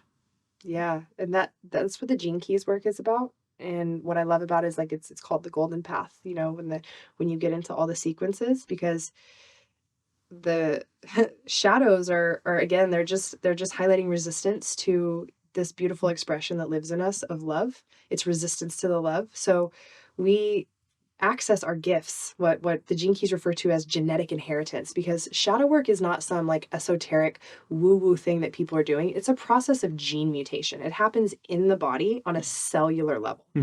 And when you learn to work with shadows without, again, the shame, because that's just more resistance. Like if you go into a shadow and you just feel all this judgment towards it, it's just like building resistance. When you're able to create spaciousness, to be curious about it, to kind of dance with it, to taste it, and to feel it, when you fully go into the shadow in a surrendered way, the shadow folds in on itself, and that's where light comes through the body. So enlightenment and like light frequency, high vibes, they're not outside of you that you go and you collect. It's not a video game in that way. All of the light, all of the codes, all consciousness lives inside of every single one of our bodies, inside of our cells, inside of our genetic coding. It's only a matter of transmutation, which is a process that happens through the cells. When you fold in on the shadow and you fully surrender to what it is, instead of trying to fight it or make it something different, it collapses and light comes pouring through. And now you have higher states of being. You have access to codes. And this is also a chemical process. Like as you pull more light through the body releases more serotonin through the amino acid tryptophan. This is a genetic, physical aspect that happens with shadow work. And that's why I lead all the things that I'm teaching when I work with people through like transmuting their own shadows. It's the most grounded process because we're talking about neuroanatomy. We're talking about the nervous system. We're talking about chemical hormones that are being released and our addiction to those and how we repattern those through the body. That's truly where the work is. God and science and consciousness and enlightenment and freedom and all these things, they are not outside of you. They live inside of you. And the moment that the biggest realization is like the part of you that seeks outside of you to try to pull something that lives inside of you, that is a disconnected, dislocated, fractaled, separate part of you. Yeah. And you don't need to do anything to fix that because you're not actually broken. If you fully go into that illusion and you are not afraid to be with the illusions that live inside of you, there you will find that transmutation process of where the energy folds in on itself because you're available to really be with all parts, which tells your system, I'm available to be with also the gift. I don't have resistance to that gift anymore. I don't have resistance to that higher state of being, because I now am capable of seeing the part of me that's afraid of love is only, this small part of my brain that's communicating about things from the past, which is also important. Like, a lot of times people ask me, like, fuck, why do we have that part of the brain that's like constantly comparing everything to the past? Well, when I was like 7, I walked in the house and my mom was cooking something on the stove, and I was like being all sassy and asking her about something, and I put my hand down on the stove like this to talk to her, and it burned rings around my hand. Yeah. So like that part of my brain is like, hey, as you're getting close to the stove, like, remember, this is hot. So there is a beautiful, I don't like to use the word important, but there is beautiful and synchronistic and sacred part of all of you, including the shadow. So yeah, the biggest like suggestion for people who are doing shadow work is you're not trying to get away from your shadow. You're trying to create, the work is to create enough spaciousness to become curious and available to dance within the shadow, because you no longer think it means anything about you. Yeah. You're not that fragile in your identity anymore. Yeah. And that's where the truth is able to shine through in you, because it is you. Yeah. That's a mentor of mine, Lucas Mack. Shout out Lucas. He always would tell me when I was stuck in that, oh, my fucking shadow. He's like, say thank you, shadow. Be in that space like, thank you, shadow. Just with like gratitude and appreciation and surrender. Because when you're stuck in that resistance and shame, it just like, it gets so contracted and sticky, and then it gains power. So again, I love putting out theoretical situations so the viewers can apply this stuff. Okay, let's go back to the anxious attachments. I think a lot of us are needy in today's day and age, including myself. So let's say you've made a new friend, or you've made a new romantic interest. Yeah. And that part of you is like that shadow automatic side is, I want this person's approval. I want to be friends with them. I need them, and that way of thinking. Yeah. How do we go about that situation healthily? Do we actually need to just not go there? No, that's fragile too. Okay, so what is your solution in like following that preference, being like, oh, this person could be good for my life? How can I go about exploring that without also coming from that space of subconscious need for attention that then they'll pick up on? So. It's always going to be the same answer: spaciousness. So the second that I start relating to someone in a way that I am perceiving as like toxic or not as healthy, instead of going into the judgment and into the pattern, I'm like, oh, I allow the extent of how much I'm grabbing them to be the extent of space I create. Now, if I need to be like, oh, sorry, I'm this is a pattern for me and I just can't be in this relationship with you because I can't be in this pattern, that's very fragile. Yep. Or the like, like that's very fragile. So just being really honest about where you are. It's not a judgment thing, like at all. It's for me, I just went through this. I had a man come into my life and he's so awesome and he's so beautiful and it's just a platonic friendship. But man, the amount of things I was projecting onto this man, like it was really wild. I would find myself like prepared to be disappointed when we never made any kind of an agreement. And as soon as I saw myself, this is the pattern that I saw myself in, was we had talked about going to do the farmer's market one day. And I found myself sitting on my stairs, same stairs I used to sit on, waiting for my ex to get home when he would lie about coming home and not be home. And I found myself sitting there waiting an hour for this person for the farmer's market, and he never showed up. And I was so triggered. I mean, it hit my pain body in a way that was like, I thought I was done with this. And I found myself in this place where it was like, my system was very fragile. It was either go into the old pattern, which would be like, where are you? And then be like, every minute, the amount of angst in my body would get like more. It's like a minute is like an hour, right? Course, yeah. And so 10 minutes goes by, I hate you. Like, that's an old pattern of mine. I'm not, I've already done the work to not live in that. So then the pendulum swing of that, which is how the system of fragility works, is immediately being like, I don't wait around for anybody and I'm done with this relationship. But the thing is that level of relating is so fragile, and it's continuing. It's victim. It's very disempowered. It's like I don't trust in my ability to navigate this thing that feels a little sticky, and I don't have enough spaciousness to kind of see where I end and where he begins. Yeah. And so what I did is like that happened. And I was like, okay, I'm going to create some spaciousness around this for the rest of the day. I cried. I did some tapping. I processed out a lot of old things that showed up that had nothing to do with this person. And then later on that week, something similar happened. And the second that it showed up the second time, funny how things just show up like that. yeah, it's like they're opportunities. And that's where I'm at now, is like I see that as an opportunity. And I felt like how disempowered I was. And I felt this feeling of like, I'm giving power away to someone else to close a loop because I don't know how to close it without someone else's closure. Yes. This is a lifelong pattern of mine. I no longer give anybody the authority to choose whether I have closure over something or not. And I might not know exactly how to facilitate that closure for myself, but I will give myself the spaciousness needed to reflect on what does closure truly mean to me, and how can I feel closure in the body, and how can I feel and be with all the parts of myself that feel chaotic when there's not closure. That's my work. And so I took about 2 weeks of space from this person, and I still reached out to share love, and I gave some spaciousness that was like really beautiful for myself. And in that time I processed out so much old stuff from like childhood, jealousy and entitlement and disappointment and projections. And by the time that I reconnected with this friend of mine and I was able to share everything that I went through, because I wasn't sharing it from like I need you to know this so that you never do this again, so that you can save me from my insecurities and my fears and my patterns. No.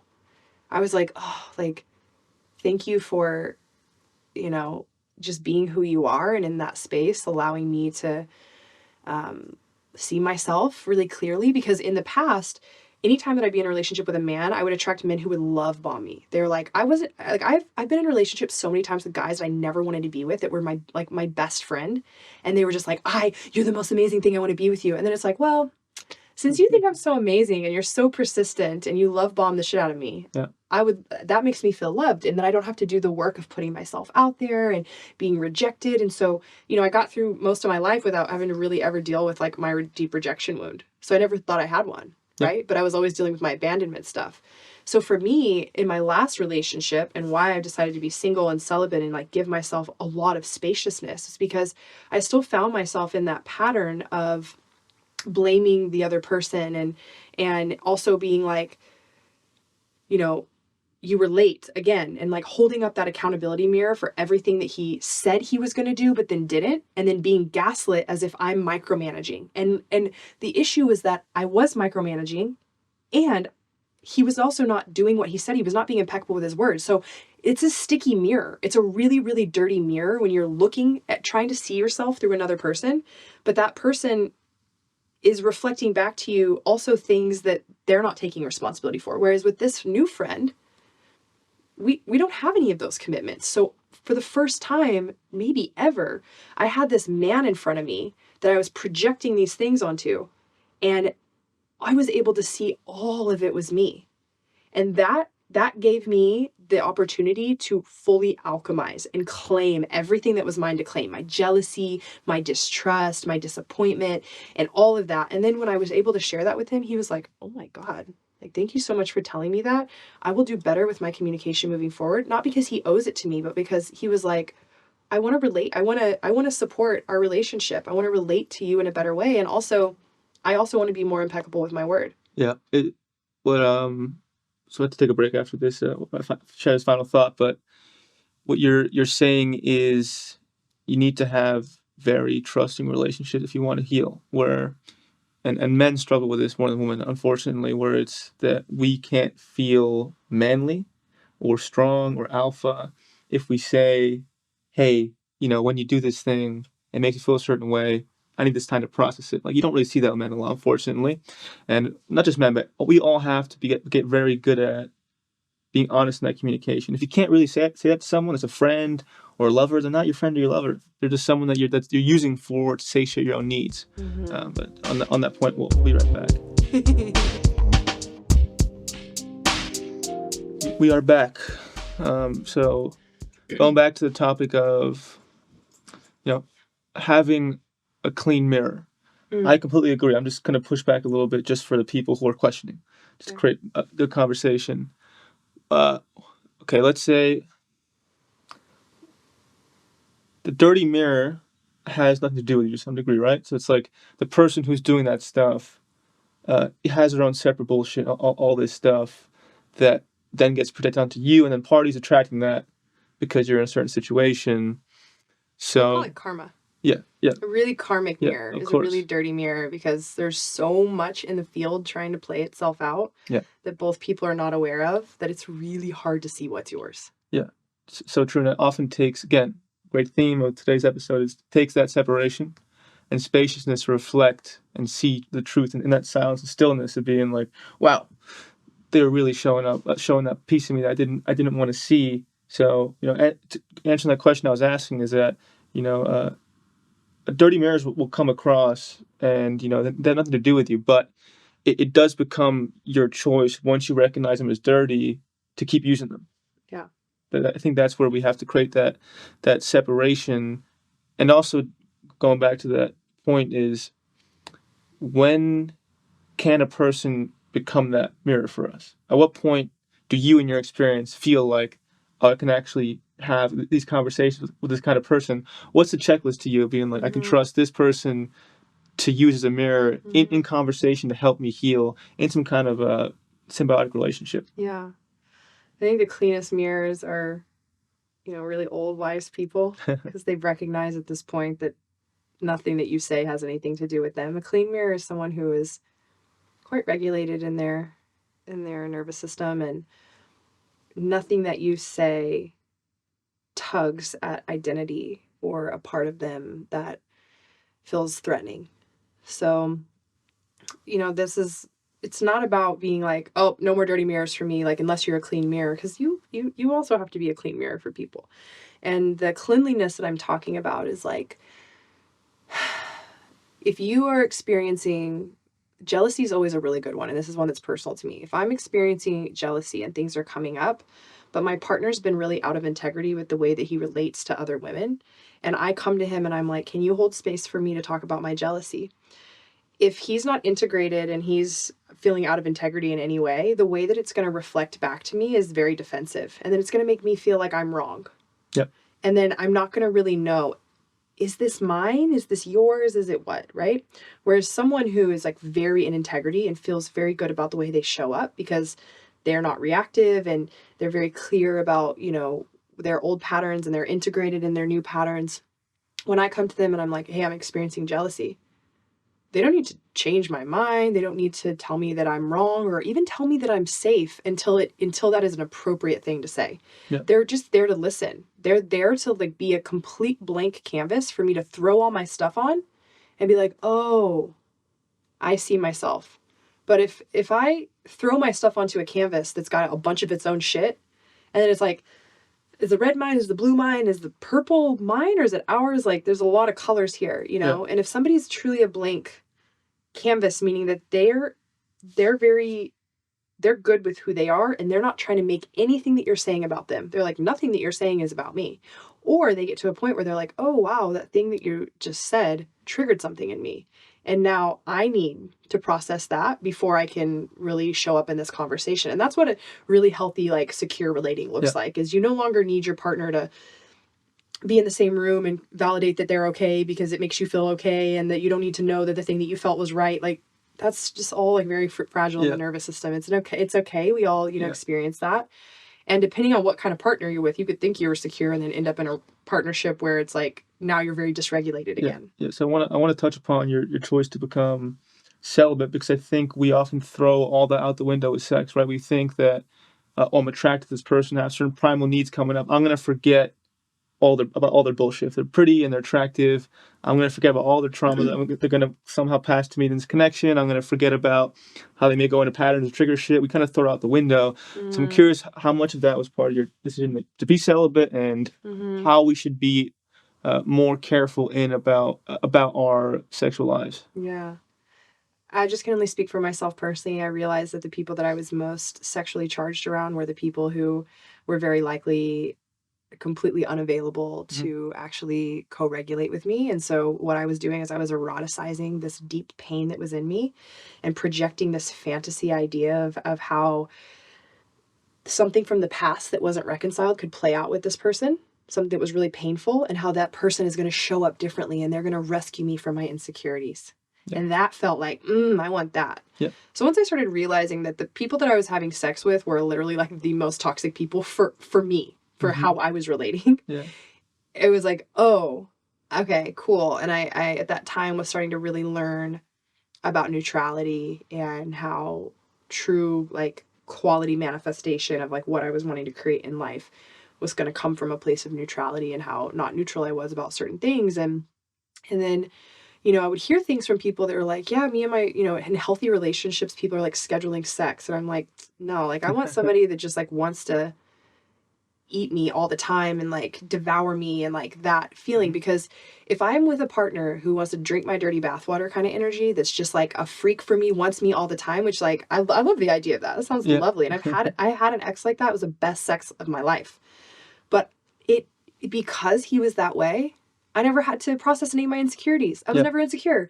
None of my body image stuff came up. None of the weird stuff that happens with, women, and like the way we look, the way we smell, the way, all of those things that we have insecurities. None of that I didn't have to deal with any of it. So what ended up happening is I had this incredible sex life with this guy, like so good. And I came out and I felt liberated and I felt powerful and I felt sexy. And then the next relationship came, and there was so much sexual dysfunction, and I didn't have any of the tools, and I wasn't able to be with how insecure I felt with this person because I wasn't integrated. Yeah.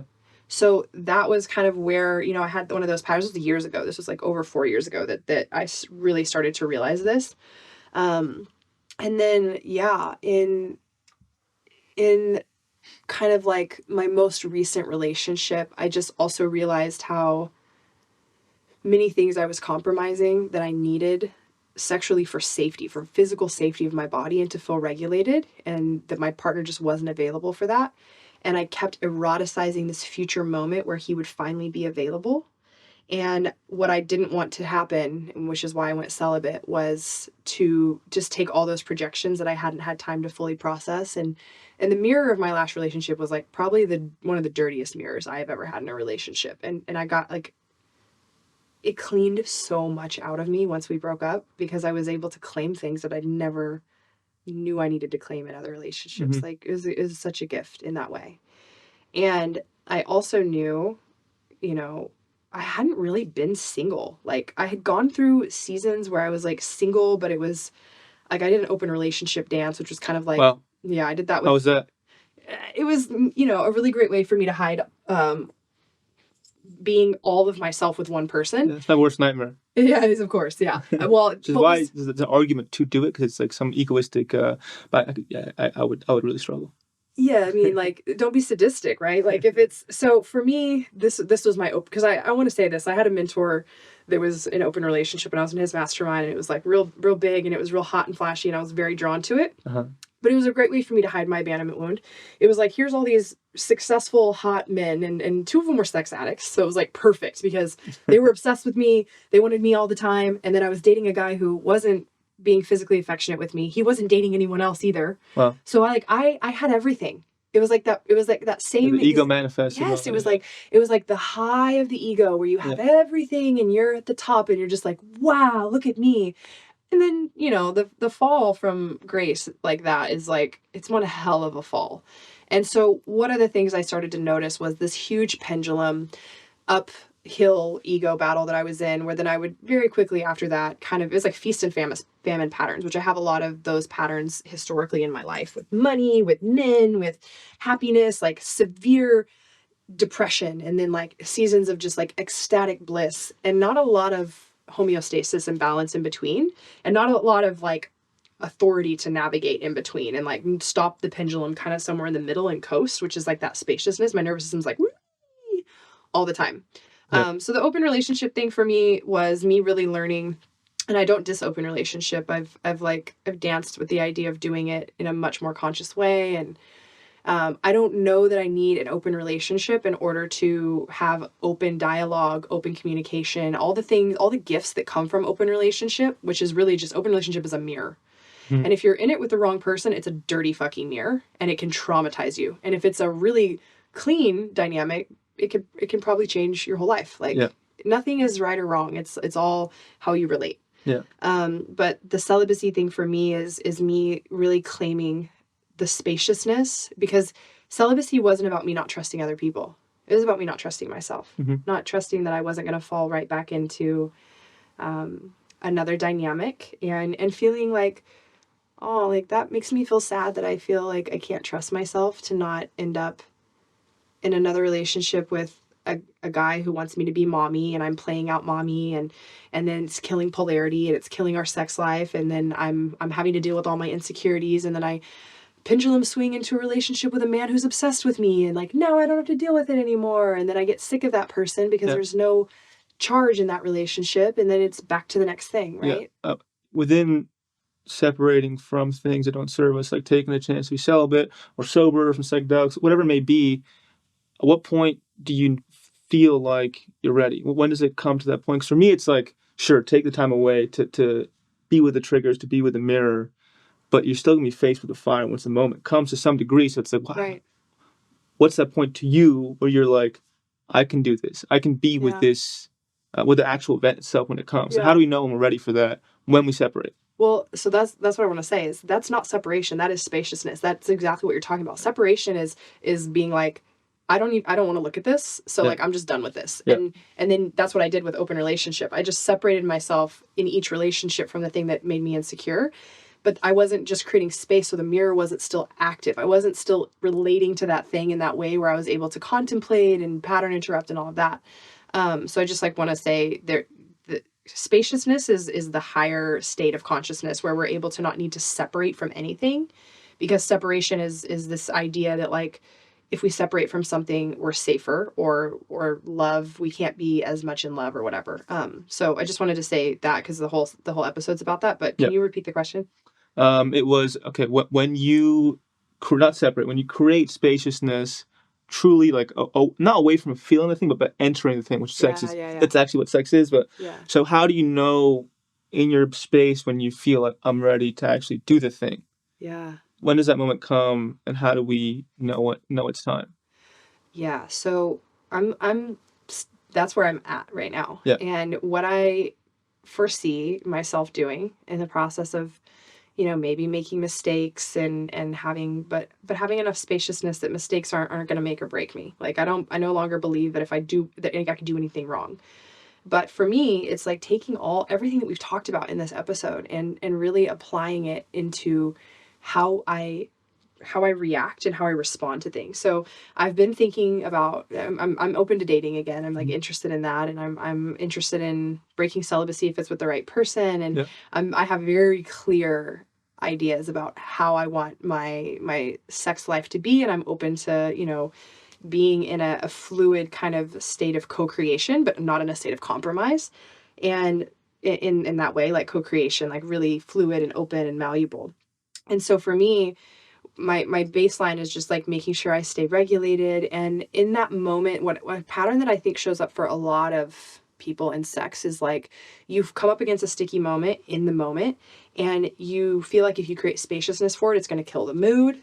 You're going to feel rejection, or they're going to feel rejection. And then, like if I recognize that I'm in any of those, I definitely don't need to be like letting another person enter my body, because I don't even feel safe with myself at that point. So how I see myself doing this dance is like, it's a very spacious, energetic dance where, I understand now why the idea of like, why people would save sex for marriage. And like, I'm not sex shaming anybody. I just get both points of view at this point, because I love the tension, because I think tension is something that is so yummy when we're not fragile. Tension, when we're interpreting it from this right brain, is like, like it's constantly curiosity, tasting, feeling, dancing. Whereas like tension from the shadow brain is like, oh, I don't like this. This is death, or this is change, or like I'm not in control. Very good point. Yeah. So I'm in the season of life where I've done the work over the last, and I would honestly gonna say like this work that I'm talking about as far as where I'm at sexually, this is only a year. Only a year. So like the work, only a year. Which I know sounds like it's like a long time for some, but it's not. It's not a long time. And it was because I was diligent about it, you know, and the celibacy wasn't about shaming myself or slut shaming myself or not trusting. And it was all just about, I need the spaciousness to really see what's mine and do these dances. And I've gotten to, and in the celibacy pocket, like I have met a couple men where I had like a lot of sexual energy.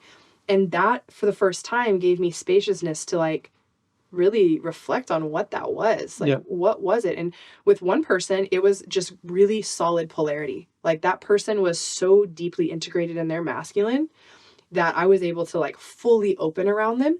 Yeah. And also there was an essence of, I didn't know this when I met him because we only spent like a weekend at a kind of conferencing together. He's married. So I didn't know that. So that was another aspect of the layer of safety, is that he had no agenda with me. His energy wasn't trying to get anything from me. His energy wasn't leaky. He was just like so deeply integrated in his masculinity and his integrity. Do you think what the divine masculine, or the masculine that men that is the most desirable to you, are you describing as a man who just is firm planted in the present moment, doesn't need anything from a female? It's so deeply clear on his purpose and his mission. Okay. Yeah, and it's not a mission of like, I'm going to make money. It's a mission of service. I got you. So like for him, I can tell because I know him now as a friend. We got to know each other more, and now, you know, knowing his life. And I wasn't trying to come on to him. He wasn't trying to come on to me. It was literally just a dance of energy. Like when I would be around him, I would be like, I would just feel myself like more aware of the textures of the room and like more aware of my body and my breath. And like I would feel myself dropping into more of like an open somatic space. Yeah. Whereas when I'm with a man who's actively triggering me because of however I'm relating, I'm like this. Yeah. And I'm in my head and I'm like trying to say the right thing. So as that awareness settled in, and over time, this person is like, their mission is like to serve the divine feminine and to serve the planet and to serve plants and to serve consciousness and his wife and like his children. And like that energy, like he didn't even have to tell me any of those things. I could feel that in his field. And that for me, it wasn't charging. It wasn't like, ooh, I want to like sleep with this person.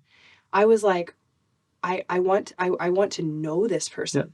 So for me, now that I've had that consciousness come in, I choose to move forward with men that I feel that way with. Yeah. And the other way is like, oh, like I feel the like eroticism of my wound that's alive in me. And I'm going to work with that on my own in my own self-pleasure practice. And I'm going to get more clear on that. And I'm going to create as much spaciousness as I need to not immediately go into that and kill the tension because I need to get to the outcome because I need to feel safety. Yeah. So I just have that now. Yeah. So my following is vast majority female dominant for some reason.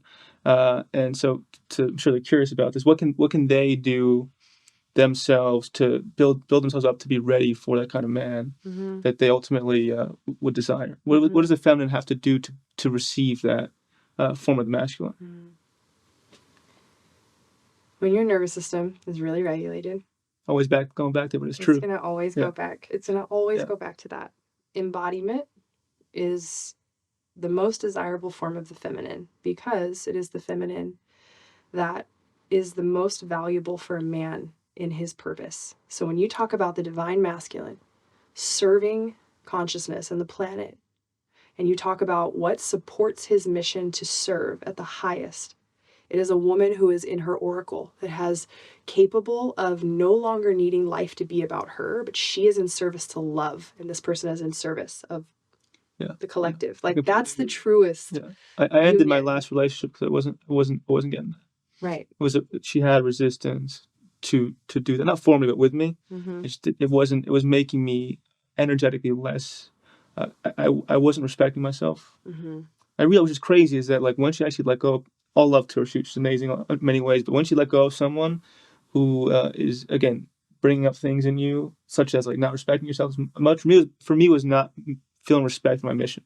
Mm-hmm. And once that ended, I was suddenly hit with this mass respect for it because I was in that situation that attracted a certain way of thinking or a dynamic that didn't make me feel that way. So it's interesting how that works. Yeah, and for a woman who's like, oh, I want to be magnetic, I want to be in my oracle, I want to be a being of love where I'm able to just nurture and touch the earth and touch everybody's lives, like that's a woman who's really embodied in her nervous system. Yeah. That's a woman who is giving herself the spaciousness to dance between the subtleties. Intuition is the subtleties.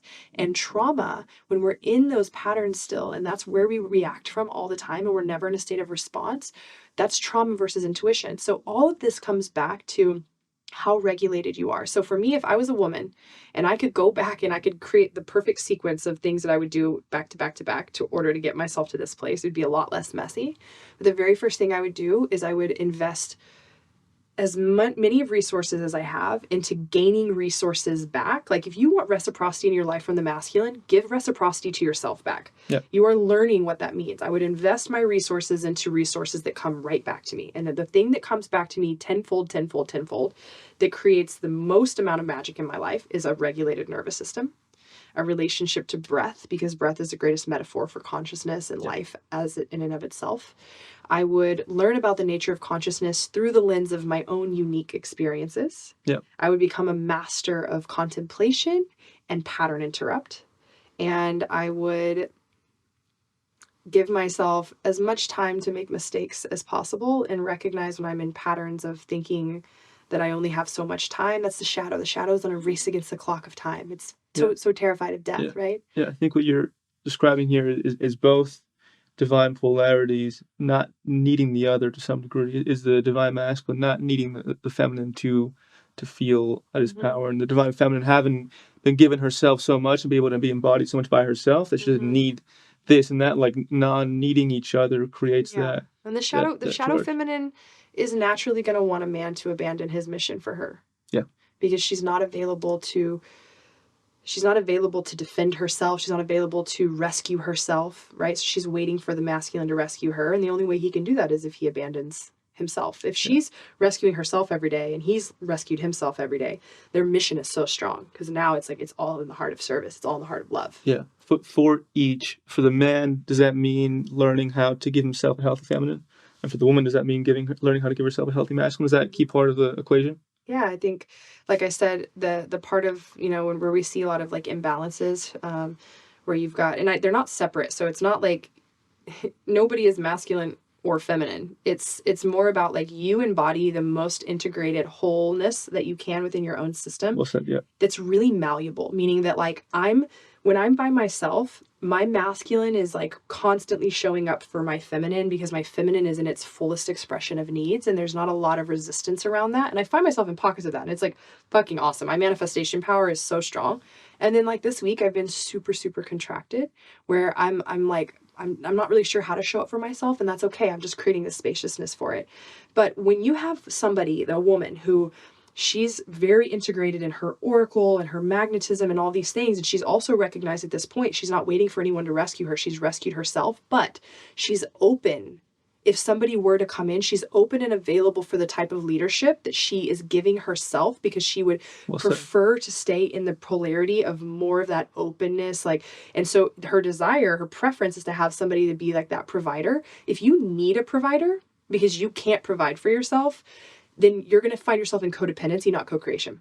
Yeah. So for a man, well said. He does not that he needs to find a woman who's submissive. He needs to understand the value and what it truly means to submit, and the value of when somebody submits, the responsibility that you have to show up in integrity and in your word and in your truth. Because if you're asking for someone to submit, but you've never submitted to your own inner God, you've never submitted to what God's purpose is for you, you don't value her submission. So you're not integrated in the way that the polarity that you want to have between the two people, it's sticky because it's not malleable. Yeah, I often see when men get into that way of thinking of, I believe, sorry for the people that may be offended, that, it is the man's responsibility to lead, but men take that as an invitation to control, right? They want submission to their ego. They think leading is controlling their lover to meet the needs of their ego. They want to basically control them to a degree where they don't trigger them. Mm-hmm. You see this in deeply religious households, Islamic, Catholic, whatever it may be, is that how can I control you so much to the degree that you don't trigger me? Yeah. Right? To me, that's not what submission or leadership means. Leadership to me means what you're saying is I've been able to lead myself so fucking well to accomplish my mission and build this thing of helping so many people that I've had to, not surrender to my ego. I've had to constantly lead myself to my highest expression, and through doing that to yourself, you can then, help your spouse or partner do that too, without needing to control, having space for surrender, being like, I may not know what's best right now, but she knows in this moment. It's having that awareness of what true leadership means, rather than egoistic control. Yeah. I love that. Yeah, I heard something, and I don't remember. I wish I knew where it was from. This is definitely not from me. About how the unintegrated man is seeking freedom by trying, like, just getting away from every responsibility. Yeah.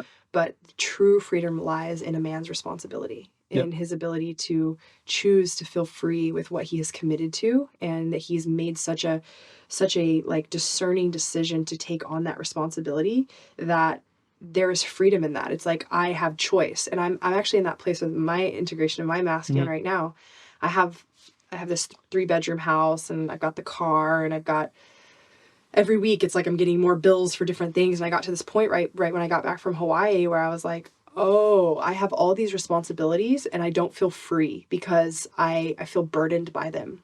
And I'm now pendulum swinging, from that place of like, sell everything I own and like start fresh, because I didn't know up to this point how to build a relationship with responsibility step by step that was really discerning, that was like not overboard, right? So it literally just last year, I just figured out my pattern of like this feast famine situation that I kind of have gone through my whole life, with relationships, with finances, with my business. And this is me like saying, like, I haven't broken this pattern yet. The pattern interrupt is coming because I've got enough contemplation over the last couple of years as I've witnessed myself in these patterns. It's been very, very painful for me. It's a lot of like shock to the system to swing so heavy. Yeah.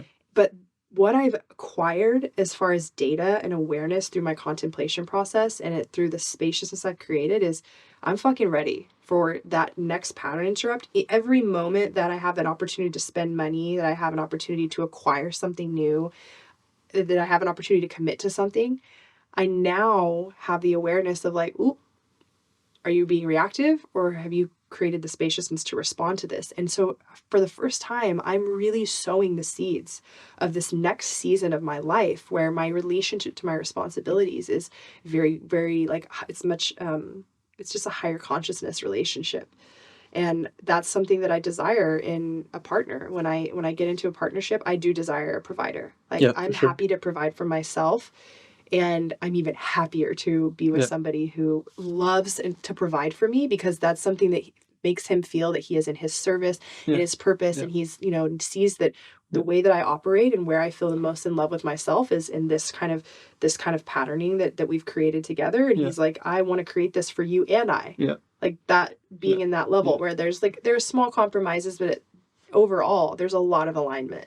Yeah, you apply had to feel good providing for yourself, to then appreciate that thing, which is interesting too. And going back to, from my side, it is figuring out how to give myself the feminine side of that masculinity. For me, it's coming down to being with an open heart in the present moment, like doing the things I normally do, right? Like working hard, trying to help as many people as I can, but always remembering to be with love, to be with that open heart in the present moment. I think that's really important for men, because when you forget that, you become rigid, brittle, becomes too hard. You can't soften.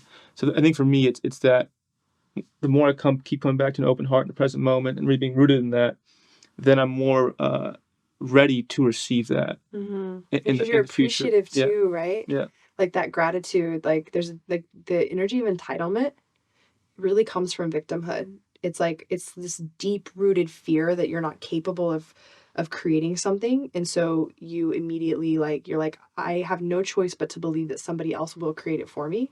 And because that is so buried by a lot of like low vibration and stuff that you don't want to look at, in the past, I have had partners that were providers, and I did not appreciate it, and I was entitled, and they did not feel like I appreciated it, and they felt very like undervalued. Yeah. And that showed up at the end of the relationship. And then it was like, now I'm, back to paying my own bills and doing all these other things. And then, I end up in a relationship where I'm the breadwinner and I'm paying for that. And like, same thing, that person was not appreciative because there was so much shadow in the way that the spending habits were coming. And so like all of this, like we're all on this journey it's a lifelong journey of integrating these different aspects. There's literally limitless things for us to explore about ourselves and the unknown.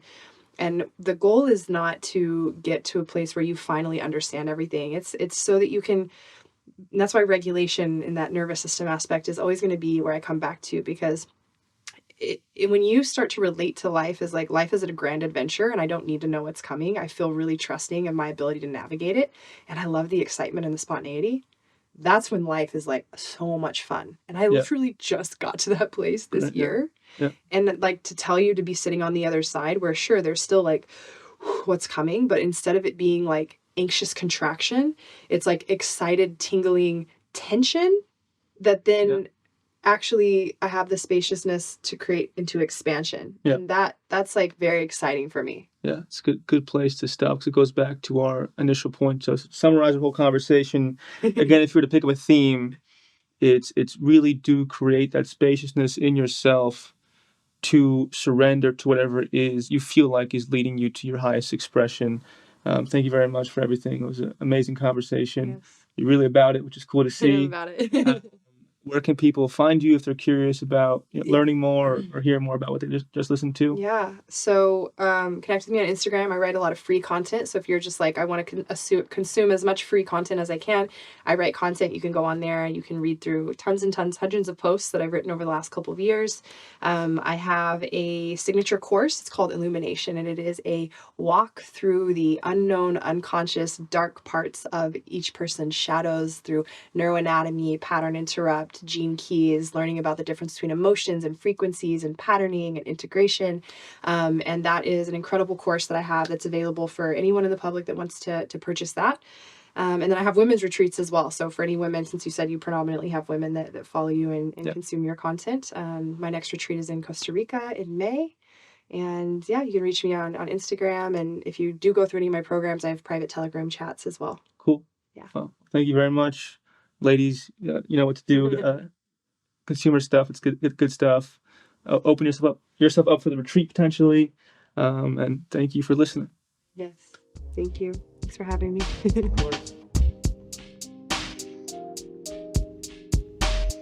Hey, I hope you enjoyed that video. If you want to watch more content, click this video right here. And please don't forget to subscribe right here. Thank you.